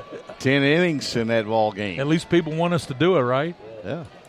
So split us up and we all have some fun with that, wouldn't we? Swing and a miss. Wow. He tried to check it. That was probably the best changeup of the night from Grundy. Beechwood beat Montgomery County, as we said, 4-3 in 8 innings. Breckenridge County beat South Warren 7-3. McCracken over Hopkinsville 14-1. Did you say Trinity beat North Oldham? No, it's still going. Oh, okay. Nice stop by Staten. I was going to say just by the jumper catcher because he had really got out there cat quick and extended himself to knock that thing down. 1 out, 1 ball, 1 strike to Workman, and it'll be a call strike on the corner. 1-2. Grant Stone on deck for the Tates Creek Commodores. Base hit would probably, with the running of Blaine Deaton, tie this game up because he can flat run like a gazelle. And that's going to be a strike on the outside corner. You rung him up. It's 2 outs. If they're going to do it, Darrin, they're going to have to do it with 2 outs. Need a big 2-out hit here by Grant Stone. Quarterfinals are set for softball. We'll give you those a little bit later. Okay, update us on that later. We're in the 5th inning. Top of the 5th. Somerset 2, Tates Creek 1. Tates Creek has the tying run out at second base. 2 outs, though. He just struck out Tenzin Workman back-to-back. Grant Stone, here's the pitch, and that's going to be a call strike. What a pitch by Grundy. Man, it seems like he can come with that pitch anytime he wants to. Mm-hmm. Caught the inside portion of the plate. No balls, 1 strike, 2 outs. Deaton leading at second. Here's a Grundy pitch, and that's going to bounce up there. Good job again. He's keeping this catcher very busy back there, Chance Staten. Yeah. Staten doing what he does best, and that's knock the baseball down and doing a good job of helping his pitcher out. Ball pulled down toward third. That's going to be foul. Gotten cooler out in Central Kentucky. We feel a little bit of it feels good. Just a little bit of a breeze coming. Supposed to be 70 and sunny on Monday. 70 and sunny. Monday and Tuesday supposed to be really nice. There's a chance of rain coming back in Wednesday and Thursday. Just in time for the state tournament. Yeah. Those are night games, though. Pitches outside. The 5:30 and 8:30 games. On the 8th, we got a triple header on the network. Got that softball game, and then we got 2 baseball games. On the 5th, Beechwood will take on Breckenridge County. PRP will play at 8:30 against a team to be determined. And ball bounces away, and Blaine Deaton going down to third. And they're just going to look at the catcher's going to get out of there. And So that's Wednesday the 5th. Beechwood Breckenridge PRP plays. And Rowan County will play McCracken County at 5:30. Hazard will take on it'll be the winner of this game will take on Hazard. Is that correct? No, the winner of PRP. Yeah, they play the winner PRP. of this game will play PRP. Yes, exactly. Yes. Okay. So full PRP back in the state tournament. Ball pulled towards short. Shortstop sets and fires off the mark. And he threw him off the base. He's safe, and Deaton comes in to score the tying run. Well, he also took forever to get rid of the baseball. And give Workman credit. He hustled down the first baseline. Deaton came in to score the tying run. The head coach of Somerset out there to talk to the umpire. And they give an error on the shortstop on the throw. They're going to talk about it. Coach of Somerset still pleading his case. Coach Grundy. They're going to get together again. I think it was a good call from where we stood. It looked like he had beaten the throw. From where we are, it certainly looked like a good call, but we're not down there right on top of it. And they're going to rule that he was safe. Yep. They had a conference, and so it's 2-2 now. Tates Creek and Somerset. Tates Creek gets the run. Blaine Dean comes in to score on the error by the shortstop it has to be an error on the shortstop because he drew the first baseman off the bag. base. And no RBI for Workman, and now we have Taylor running for the pitcher, Stone, at first base. Mason Gentry struck out in the second, struck out in the third, 0 for 2. Strikeout victim. So far, he struck out Tenzin Workman. Cade Grundy, the sophomore. If there's going to be a better pitcher in the state, by the time this kid's done, I'd like to see him. Only a sophomore. Yeah. Kind of reminds me of a young Clint Holland. There might be one that we saw back on Tuesday night over at Scott County. A young man from Madison Southern, Cruz Newman. Yeah, boy, he could throw it. He was pure unadulterated gas. He's bringing it about 90, wasn't he? And the madder he got, it seemed like the harder he threw. 2 runs, 7 hits for Creek. 2 runs, 2 hits for Somerset. Here's a throw down to second, and they tag him safe. Shortstop dropped the ball. That's Taylor running into Darrin. Yep, good call by Brent Bradley right on top of it as the ball came free from the shortstop.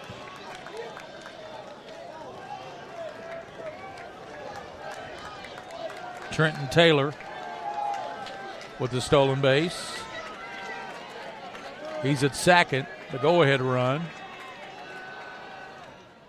Pitch is going to miss outside. 2 balls, 1 strike, 2 outs. Top of the 5th inning. And what was a Chavez Ravine crowd has gotten louder all of a sudden, gotten into the game with a 2-2 score. Here comes the Somerset coach out there. We've got somebody in the Somerset bullpen down, but they're sitting down in the Somerset pen, not throwing right now. You know what he's asking, Grundy? Are you okay? Can you still go? You got anything left? Anything in the tank? And he told whatever he told his coach, and we're thinking his father. That's his dad, I guess. I believe so. I'm not sure. Yeah, I'm not 100% on that either, but what he told him was going to get him back to the dugout. A good guess, maybe. Got a pitcher in the bullpen. We'll go next can't door tell who it at the is. first opportunity. I'll go next door and ask the Somerset radio guys. I'm sure Grundy's related to the head coach. Semi-State has had a ton of coverage for baseball and softball. Yeah. So I was over doing one game. We had the Bull County station. We had the Clay County station. We had the station from Wolfe County. And a ton Grundy. of coverage here. fastball misses high and outside. 3-1. 2 outs. Dylan Crook on deck. First base is open for Grundy. Cade rocks and fires. Ball 4. So Gentry gets a base on balls, and that brings up Dylan Crook. Strikeout victim in the 3rd. Scored a run back in the 2nd.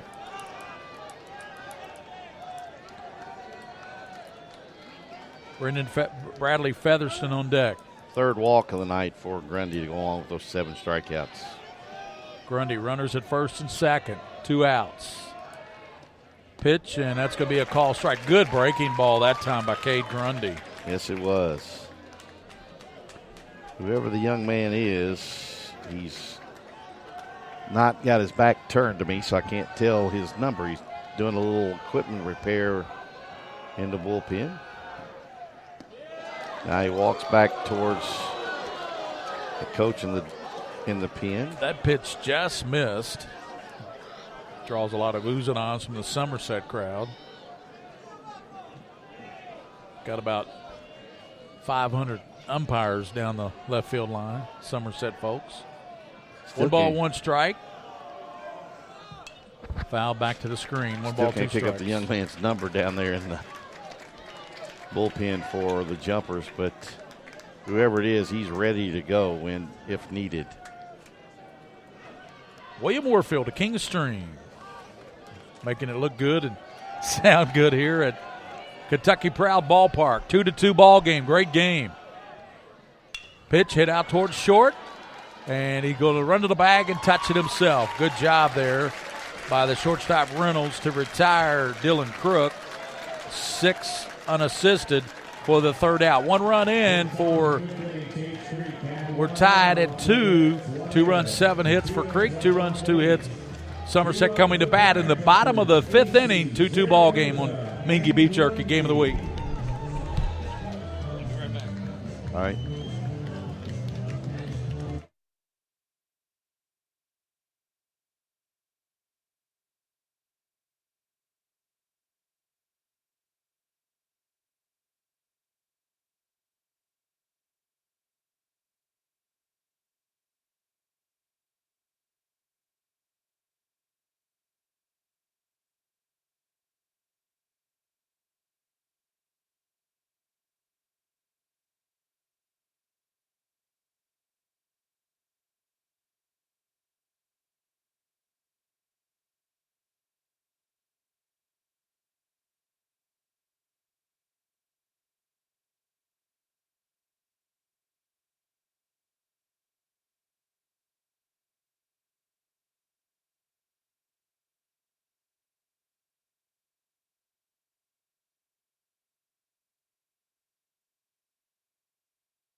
I checked with the Somerset radio crew in the booth next to us, and Cade Grundy is indeed the son of the coach of Somerset. So our assumption was not in vain. It was correct. Even a blind squirrel finds an acorn every so we often. kind of figured. I mean, there can't be too many Grundys in Somerset. You would think so, but just as soon as we say that, they're uncle and nephew. Dakota AC, Pancho Zaragoza, and then Cade Grundy here in the bottom of the 5th. 2-2 ball game. Pitch is going to be a ball a little bit low from Grant Stone. Came in the last inning and struck out the sides, Darrin. Yep. Pretty fair for a guy 5 foot. Nothing. At least in 5'9", 140 pounds. Yeah, that's generous. The 5'9" part. Call strike. I love watching Pancho Diaz call the strike. He's got a left-handed hitter. He points down at his third base coach or the third base umpire, which is Chris Minner in this case. Pitches outside. But he's still not as loud and as vocal as Dutch Rennert. Everybody in the ballpark, I don't care how high your seat was up, you could hear it. Whether it was strike 1 or strike 2 or. Swing and a miss. And Rennert went every bit of 5'6", 5'7". AC couldn't catch up to that fastball. 2 balls, 2 strikes here in the bottom of the 5th. 2-2 ball game. Tates Creek and Somerset. Ball hit and a good stop by the pitcher, Stone. Not only can he catch great fly balls in the outfield, he can knock it down at the pitching mound too in his circle there. Good job, 1 out as he throws to first base to retire Dakota Acey. You asked Stone after the game. He said, "How'd you stop the ball?" He said, "Well, it actually found me." Got a piece of his thigh, his left thigh. Pancho Zaragoza. And that pitch is going to miss outside to Zaragoza.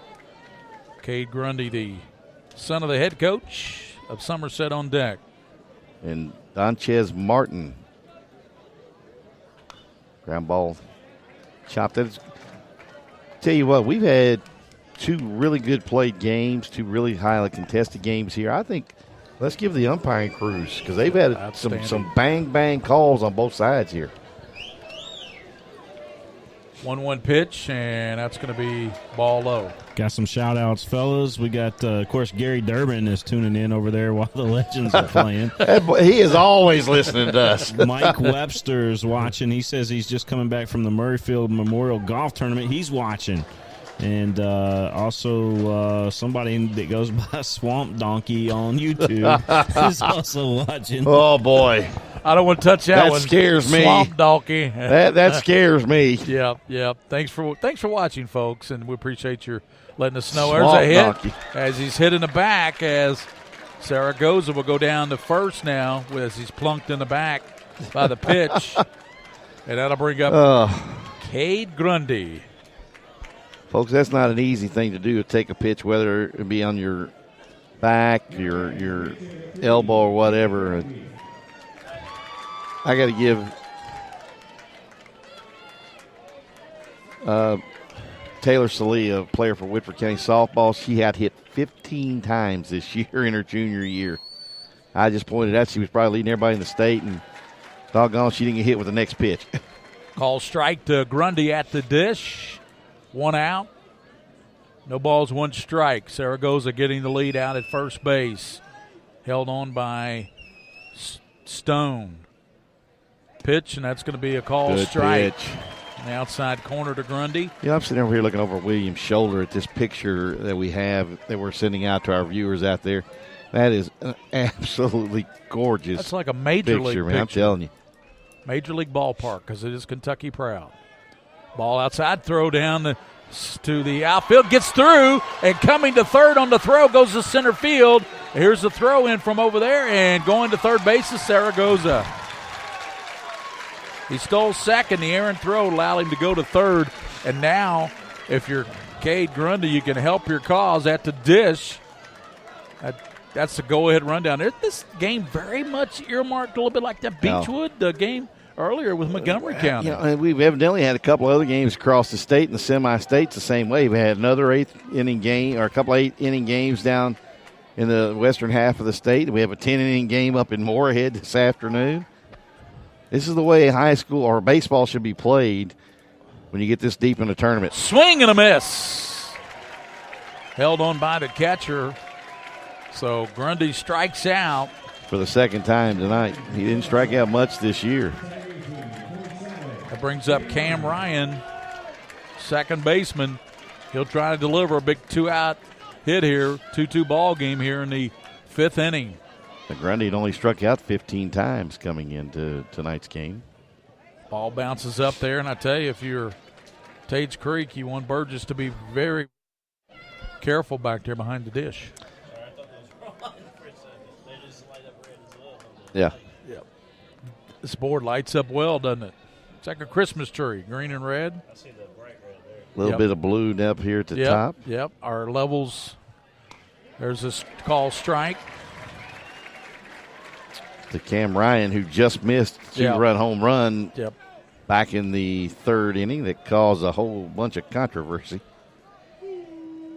Here's the pitch. Hit down third and caught on a flare by the third baseman, Gentry, for the 3rd out. The thing looked like he was knuckling at Gentry just by the way he reacted as it got closer to him. No runs, no hits, no errors. After 5, it's Tates Creek 2, Somerset 2 at Kentucky Proud Park, Domingue Beef Jerky. High school baseball game of the week.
Jonathan Phipps in on the mound for Somerset. Threw in 49 and 2/3 innings, giving up 47 hits, 31 runs, 23 earned, 29 walks, struck out 54, 4-1 record, 3.24 ERA for Somerset. Jonathan Phipps on the mound with the 6-inning action, top of the 6th. And all the play-by-play, here's Darrin Douglas.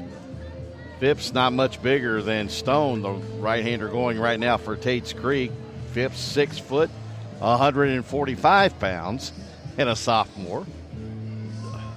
I hadn't seen 145 pounds in about 35 years.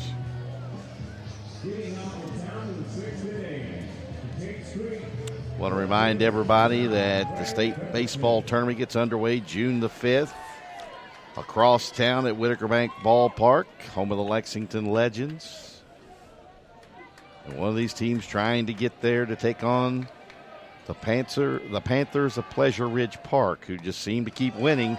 Yeah. Minus their late coach, Bill Miller. He went into the KHSAA Hall of Fame last year, right before he passed. And it was a sudden passing, he left too. an emotional message on the to the Hall of Fame. There wasn't a dry eye in that house at the classy guy too, Hall real of classy. Fame last year. It wasn't this past. It was April a year ago. A 1-ball, 1-strike count to Bill Miller won Featherston. what, 6 or 7 state titles? I think so. It was one of 2 coaches to win over I think he's won over 1,000 games in his career. The other one is Mac Whitaker. Still going strong at Harrison.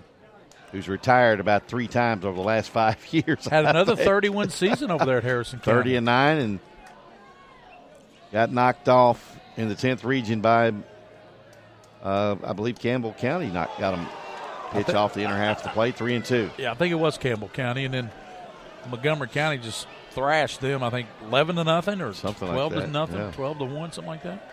Sometimes you run out of pitching when you get in tournaments like that. Strike 3 call. So the number 9 hole hitter, Featherston. Yeah, I'm on the I flipped my book over twice a while ago. Strikeouts. Noah Blythe now the top of the order.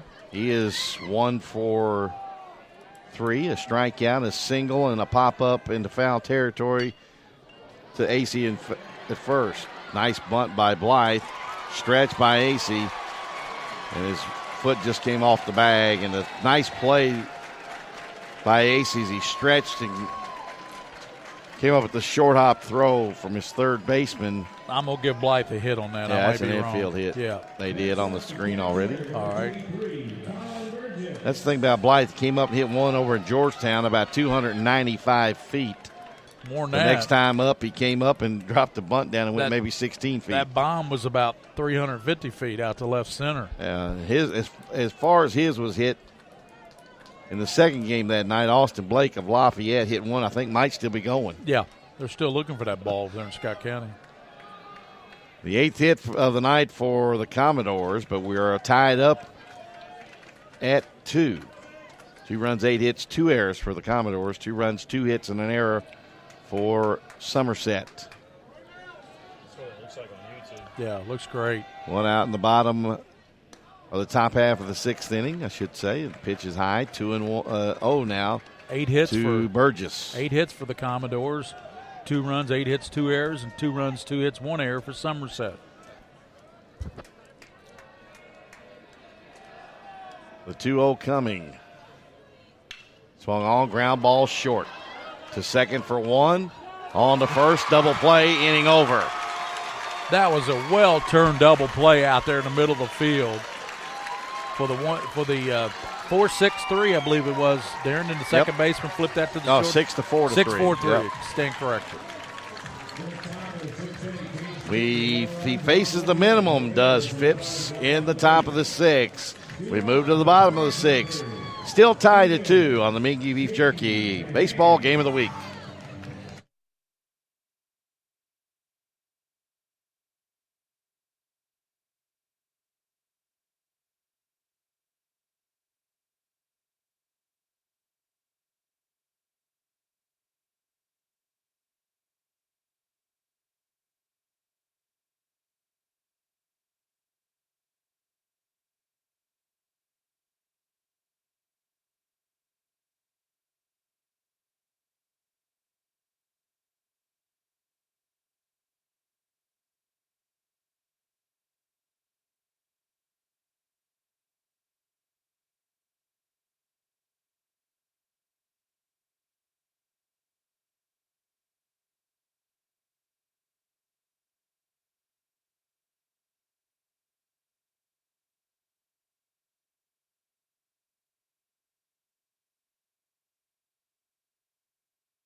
Well, back here for the 6th inning. Bottom of the 6th, yeah. 5. Sitting back there getting ready to get a trivia question here. Swung on and missed by Staten, the catcher for Somerset. A nice 6-4 to 3 double play turned in by the Briar Jumpers. That's Gavin Stevens. Yeah. Ground ball to the second baseman. That is Crook in his more normal second base position. Did a pretty good job at first base while Deaton was on the mound. And the third baseman retired. Now it's Chance Staten, the catcher. He and Stevens kind of got similar builds, though, and if those dark numbers, kind of tough to see them from even as close as we are here right now. Got to be a Nike uniform. Lights really illuminating this Kentucky Proud ballpark. I tell you what, beautiful field. The university is got. I mean, I know they are proud of what they've done to their athletic facilities, but my goodness, this baseball field is something else.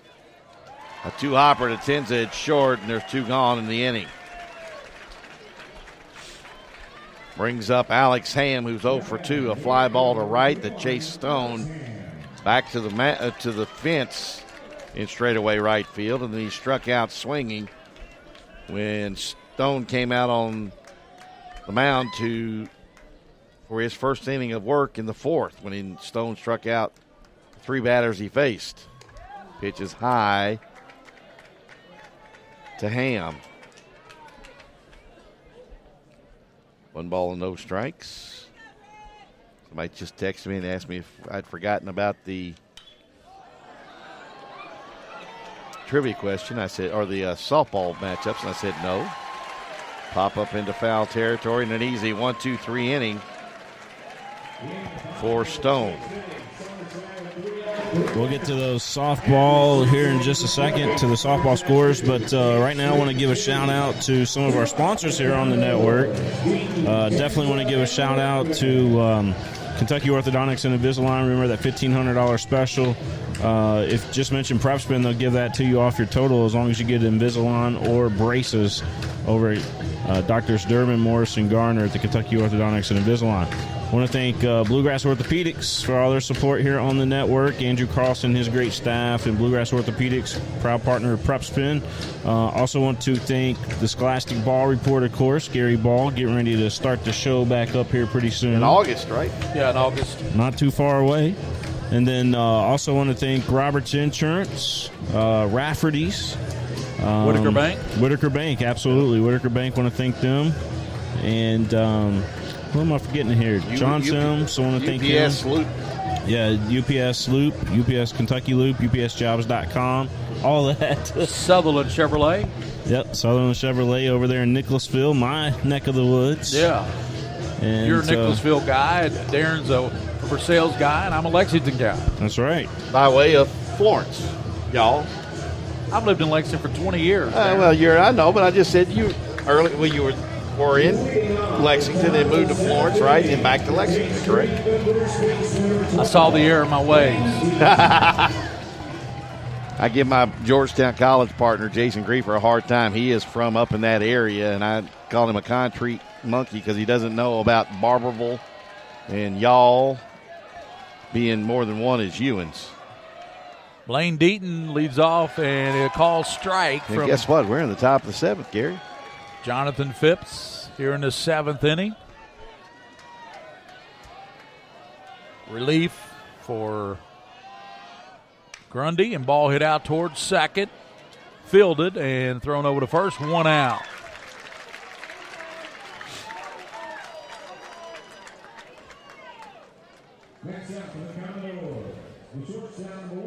Give you a couple of matchups real quick while we're waiting on Tenza to get into the box. Game number one on June the 7th at John Crop Stadium, just past center field. As we look at it from here, it'll be Mail against Boyle County. The number one ranked team, 38-0, the Mail Bulldogs in the softball. Tenza digs in. Phipps pitch. Be a call strike. Breaking pitch. Game number two on the same day will be Madisonville North Hopkins against Clay County, who was a 1-0 winner today over in Berea. That's all it takes, one run. Strike two. Breaking pitch again. Tenza behind, 0-2. They won 3-0. Ashland Blazer knocked off Johnson Central.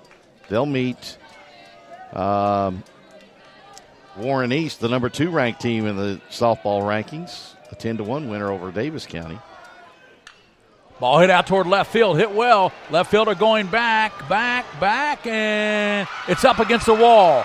Going to second and to third. Here comes the throw. Safe into third. Tenza with a triple to left field. And he hit that one a ton. So that represents the go-ahead run for the Commodores here in the top of the seventh inning. Tenza rope one to left, and I want to tell you, left fielder, he had no shot at that one. No, sir. Zaragoza out there in left field. And Tenza showing his wheels, too. Because he was at second base by the time Zaragoza picked that baseball up on the warning track in deep left center field. There's a meeting at the mound. A quick meeting. Larry Pointer went out, told the umpire something, then heads back to the dugout for Creek. Then the last game of the softball quarterfinals, Central Hardin against Pendleton County. So you're up to date on those. So it'll be Workman at the dish, one out. Tenza just tripled to left field. Workman trying to give Tates Creek the lead back here in the top of the seventh, 2-2 ball game. That's the ninth hit of the game for the Commodores. Ball outside. Good block by Staten. Grant Stone, who's now the pitcher, is on deck. One out. Infield is pulled in to knock down that run at the plate at third base. Throw down to third and safe down there, plenty of time. Tenza runs well, doesn't he, Darrin? That's what I said. I mean, he was flying around the bases and got into a head-first slide at third. Not the Pete Rose head first slide, that more of that Ricky Henderson slide. Ball chopped off the plate in the dugout of Somerset. Where you're going down as you're running. Yep. Rose used to launch himself. Yeah. Literally. And come down, and everybody thought he came down on his chest. He always came down on those massive forearms he had. Ask Bob Fossey. No, that wasn't a slide. He was going to slide, and then slide. Fossey was up the line about 20 feet. And Call strike on the outside corner. You know, 2 balls, 2 strikes, 1 out. the only guy that doesn't blame Pete Rose for that injury It's Bob that hurt Fossey. Bob Fossey, Ray Fossey. Ray Fossey. Yeah, Bob Fossey wrote all that jazz. You got to remember that one now. It was Fossey. Yeah. Probably Ray Fossey's dad. Pulled down to third. Third baseman bobbles it. Looks runner back. Goes over to Good first. play. Good play down there. Nice play by third baseman Stevens down there at third. He almost 2 caught outs. Tenza leaning, too. Tenza was trying to distract him a little bit, gave him a little bluff like he was going to go home, and Tenza almost took himself off the base where he could have been tagged out. Isn't this poetic? The pitcher coming in, who's pitching now in relief for Blaine Deaton, possibly can knock in the go-ahead run for Creek, Yeah. All 140 pounds of him. if that. They'll put down that mark. Stone. He wears the proper number. Yeah, that Somerset better be careful for the bunt with Stone. Yeah, because their third baseman's way back. Stevens is playing about 8 steps behind the bag at third. First baseman's deep, too. Yep. Could be a safety squeeze more than anything. 2 outs, and that's going to be a just missed outside. Ooh, Somerset fans wanted that, and that looked pretty good from up here. Good crowd in here. It was a good crowd earlier for Montgomery and Beechwood. 4-3 victory for the Tigers as they go to 38-1 on the season. In 8 innings. 8-inning affair. Ball outside. 4 of the 7 games that have been completed so far, or 4 of the 6, have gone extra innings. Phipps having trouble finding the plate here against Grant Stone, his counterpart, Yep. pitcher for Creek, with Mason Gentry on deck. 3-0. Call strike on the outside corner. 3-1. You know that kind of half-hearted trivia question I gave you last week?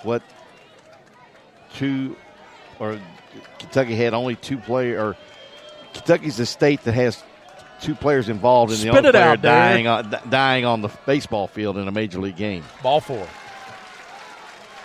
And you know how it is when you have a friend who's an attorney and a litigator, they'll remind you of stuff all the time. Yeah. My buddy Kevin just texted me from Texas and said, you were going to look up the names of the 2 guys and tell everybody this week.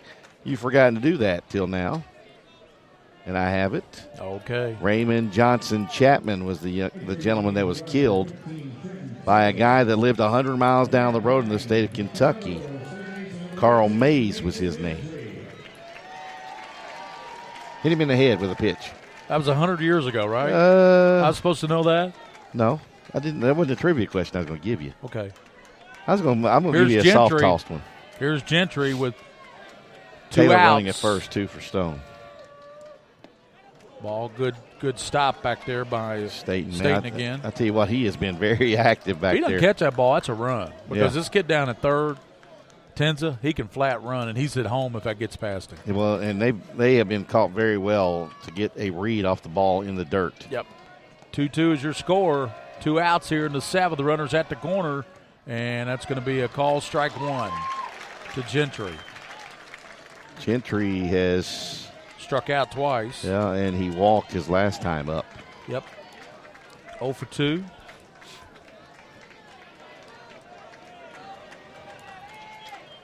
One ball, 1 strike with 2 outs. Commodores batting here in the 7th. And the pitch, ball hit out toward right field.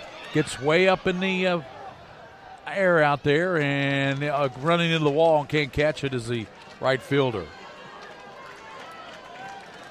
Yeah, you got to navigate down both lines if you're a right fielder or a left fielder. If you go towards the line and come in about halfway down the line from the infield cutout, because you have that jutted out part of the wall there, and it's not padded. That is straight concrete, I believe. That's Ham out there in right, isn't it? Yep. He's 6'3", 200, so. Big kid. Taylor offering the ball hit out toward right center field. Right fielder going back, and it drops in. Here comes both runs. Taylor comes in to score, and it's 4-2. I think they lost the ball. I think they did, too. They lost it in the lights. And Taylor was off and running with the pitch. Tenza was, as soon as it was hit, he scored. And then Taylor came around to score. And it's 4-2 Tates Creek. 2 outs here in the top of the 7th inning on a big hit by Gentry. Yeah, Matt Boland, the center fielder, immediately was going to right center field. His hands went up to tell the right fielder, Ham, I can't find it. Ham got over to right center field immediately when I thought he was camped under it. He threw his hands up saying, I can't find it. No high school team has ever played under these kind of lights, I can tell you that. Well, Creek did just on Wednesday. I'm talking about before this. Right. But Creek has had the one game here where Somerset, this is their first trip in here, so. But that thing was hit a mile in the air, too, by Gentry. So they played it Tenza and Taylor. 4-2. And he gets a double because nobody got a. That's right, a 2 RBI double. And we've got a runner out there at second base for Gentry. For Gentry. That's number 22. So I got it right here. 22 is Hayden Dunham, a freshman, 6'3", 190. And we got a pinch hitter, 30 for the Commodores. That is Antonio Chambers, a senior for Coach Larry Pointer. Antonio Chambers. Dunham out at second. Phipps wind to pitch, and that's going to be a ball outside. Tates Creek. Gentry lofted one to right center field. It was misplayed out there by the right fielder or center fielder. Nobody could find the ball. 2 runs came in to score. Ball hit out toward left field, hit a ton, and going back over the head of the left fielder. Coming in, Dunham to score the 5th run. And Chambers goes into second with a double.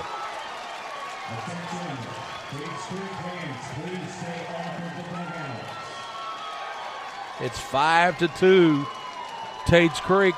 They are up for 3 runs here in the 7th, much like they did against Lafayette with 5 runs in the 6th, Darrin. Yep.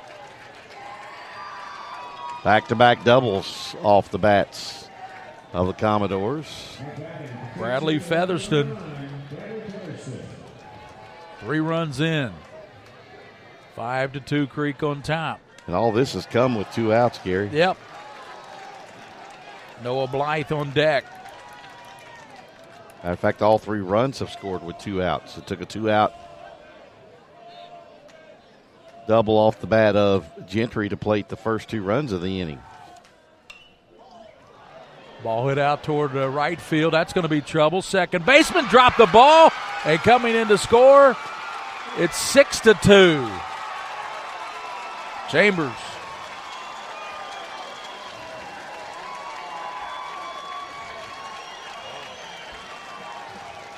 Antonio Chambers.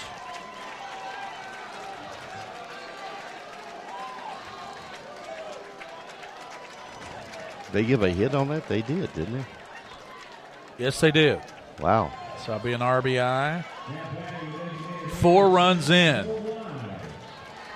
6-2.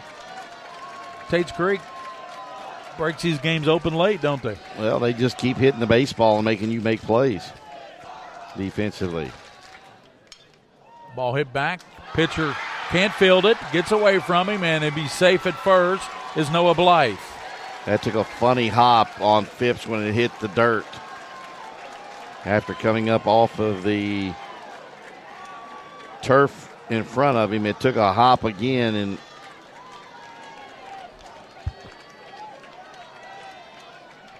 the wheels are falling off right now for Somerset. Blythe. And there's Colin Burgess.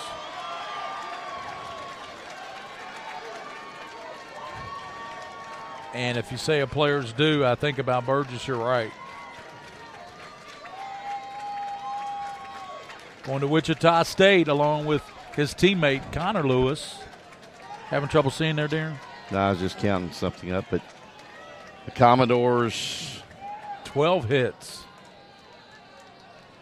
Runners at the corners. Phipps calls strike to Colin Burgess.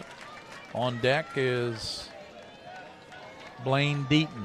See, that's the thing about teams that put the ball in play. And Tates Creek has just put the bat on the ball and put it in play and made Somerset make some plays, and they've been unable to do that. 1 ball, 1 strike, 2 outs here. The teams that can just put the ball in play and run the bases aggressively, eventually it wears on a team mentally, defensively, and they'll make mistakes like Somerset's done this inning. Ball low, 2 balls and 1 strike to Colin Burgess. Blaine Deaton on deck, 2 outs, runners at the corners. 4 runs in for Creek. This was 2-2 going into this top of the 7th. 4 runs by Tates Creek. They lead 6-2. 6 runs, 12 hits for the Commodores.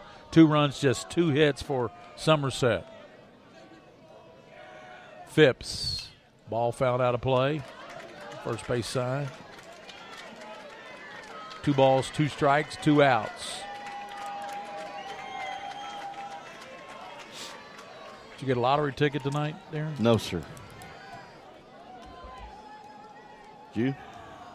Pitch and ball 3 going down to second is Blythe. No throw. Yeah, no. There will be no steal of second because AC was playing behind him anyway. So runners at second and third. Ball pulled down toward third, backhanded, fired over the infield, and good dig out there by the first baseman. Another good play by Stevens, 5-3, and that's the inning. Burgess grounds out. And then on the back end of it by AC, and I'm partial to left-handed first baseman that can make plays like that. There were 2 men left on, 4 runs on, I believe, 4 base hits in that inning. So we go to the bottom of the 7th. Tates Creek 6, Somerset 2, here on the Mingy Beef Jerky Game of the Week.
Leading off, Dylan Burton and Cole Reynolds and Dakota Acey here.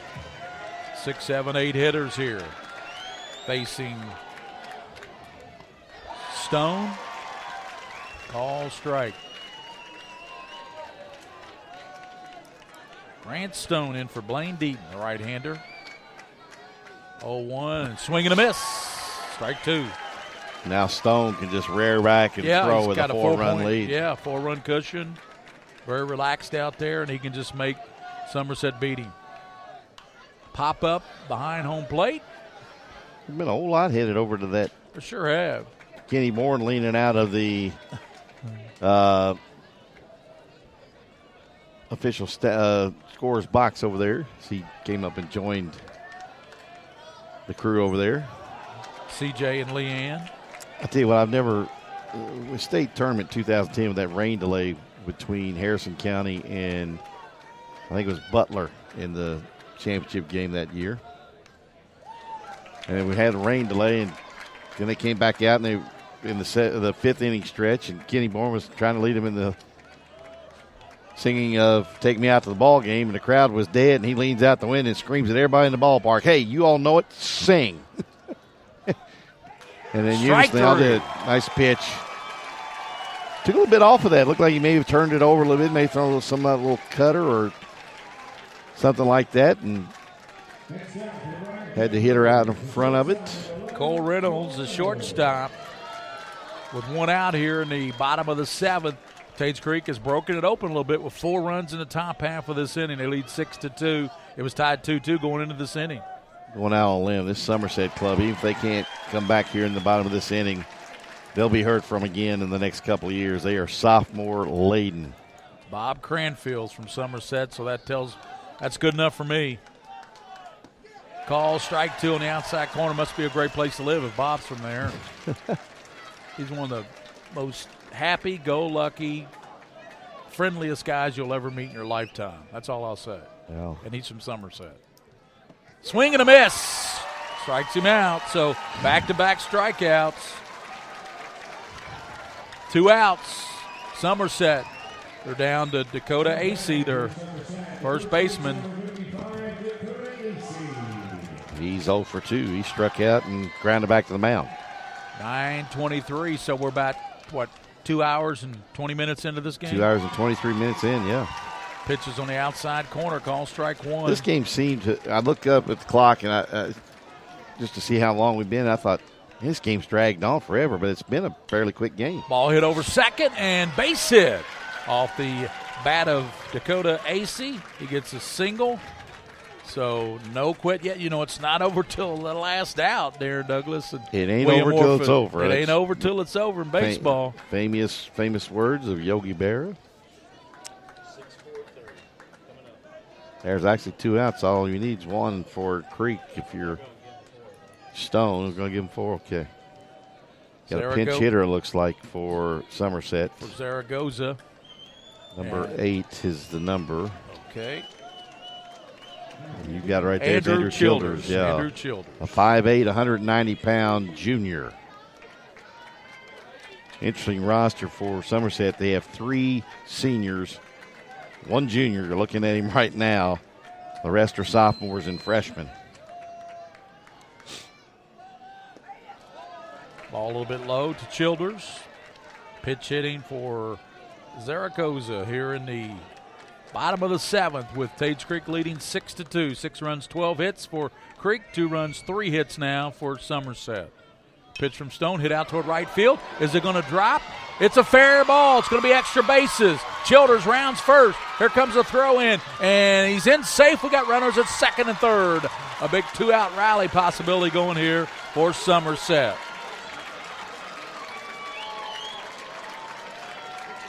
Well, Stone may have hit his limit of pitches. Larry Pointer's on his way to the mound. Larry Pointer comes out of the Tates Creek dugout. Runners at second and third. 2 outs. And Stone, I believe, has hit the limit. There is activity out in the Creek bullpen here at Kentucky Proud Park. Love this ballpark. And we go to the top of the order for Somerset here with 2 outs.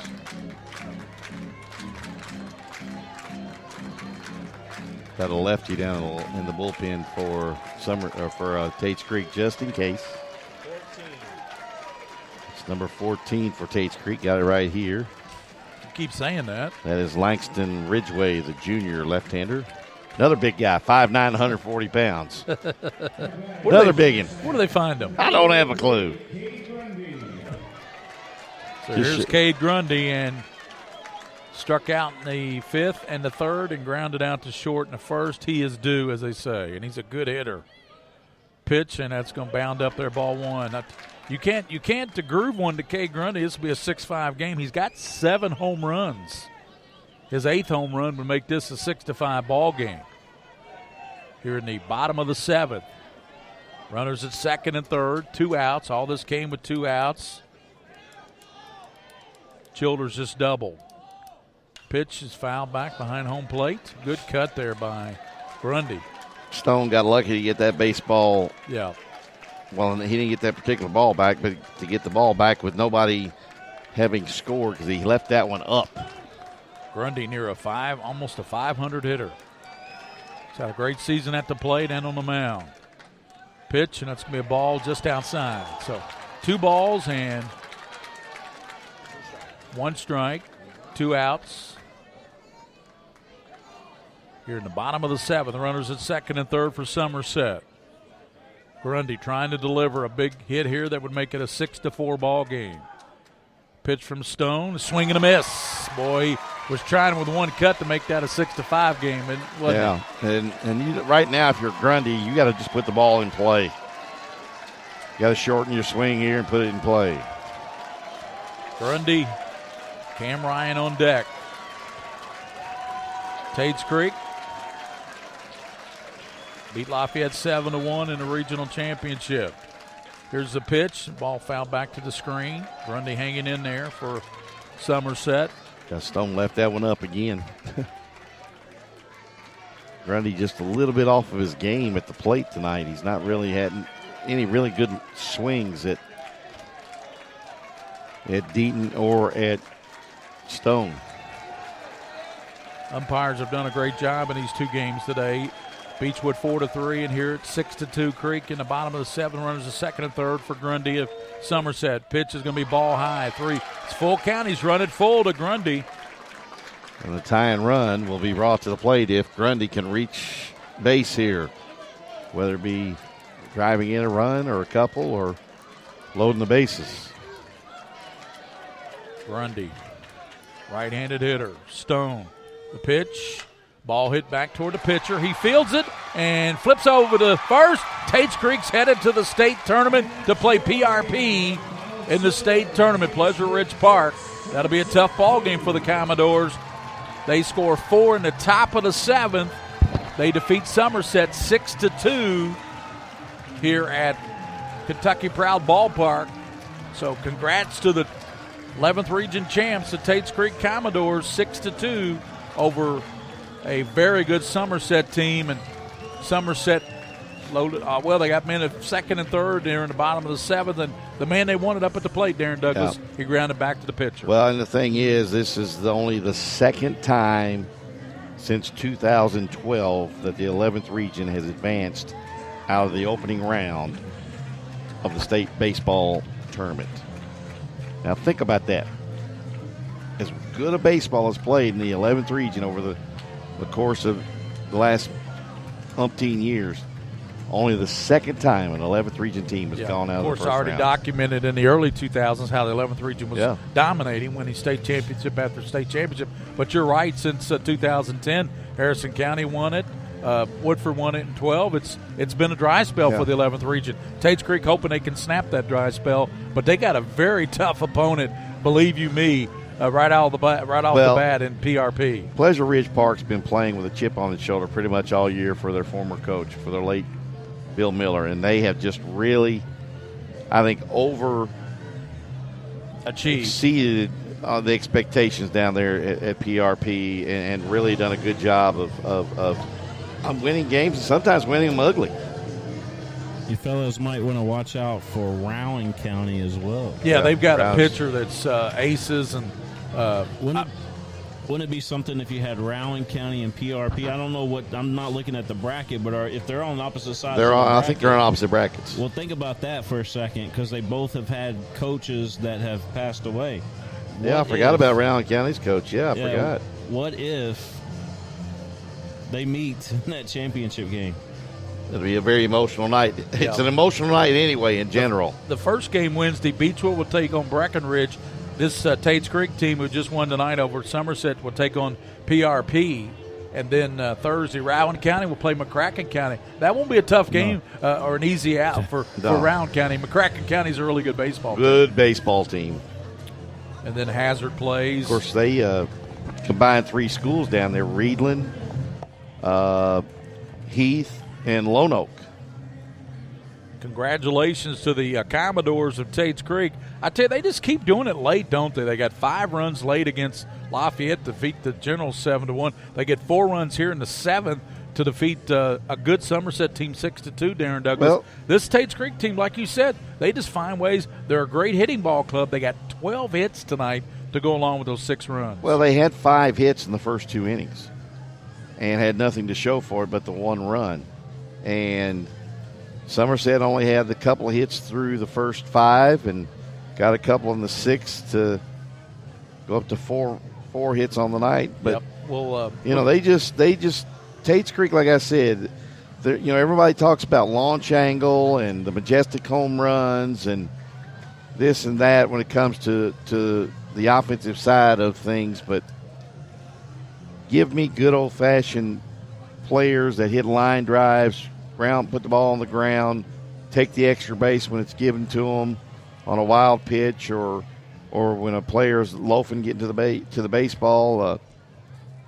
And Tates Creek plays that type of baseball game. They don't try to hit you with a 3-run home run, when they get a couple of guys on. They move them over and do small ball as well. They got 1 run in the 2nd, 1 run in the 5th, 4 runs in the 7th inning, a total of 6 runs.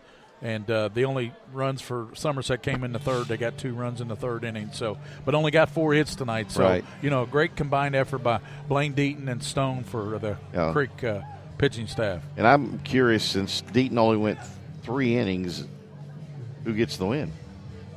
I guess Stone does because it was 2-2 when he took over on the mound. Yeah. Well, we'll come back here on the Mingy Beef Jerky and wrap it up here from Kentucky Proud Ballpark on the Mingy Beef Jerky. We ready to go? All right, let's go here. The final scores in the first game, it was 4-3, won by Beechwood as they knock off a good Montgomery County team. Here tonight, it was 6-2, Tates Creek over Somerset. For all my broadcast teammates, for Darrin Douglas, William Warfield, the King of Stream, this is Gary Ball from Kentucky Proud Ballpark. Join us next weekend for state championship baseball action from Whitaker Bank Ballpark, home of the Legends, the Class A team of the Kansas City Royals, next Friday and Saturday. Semifinals at 5:30 from the KHSAA TV. For the entire PrepSpin crew, William Warfield, Darrin Douglas, Gary Ball, thanks for joining us here, PrepSpin.com.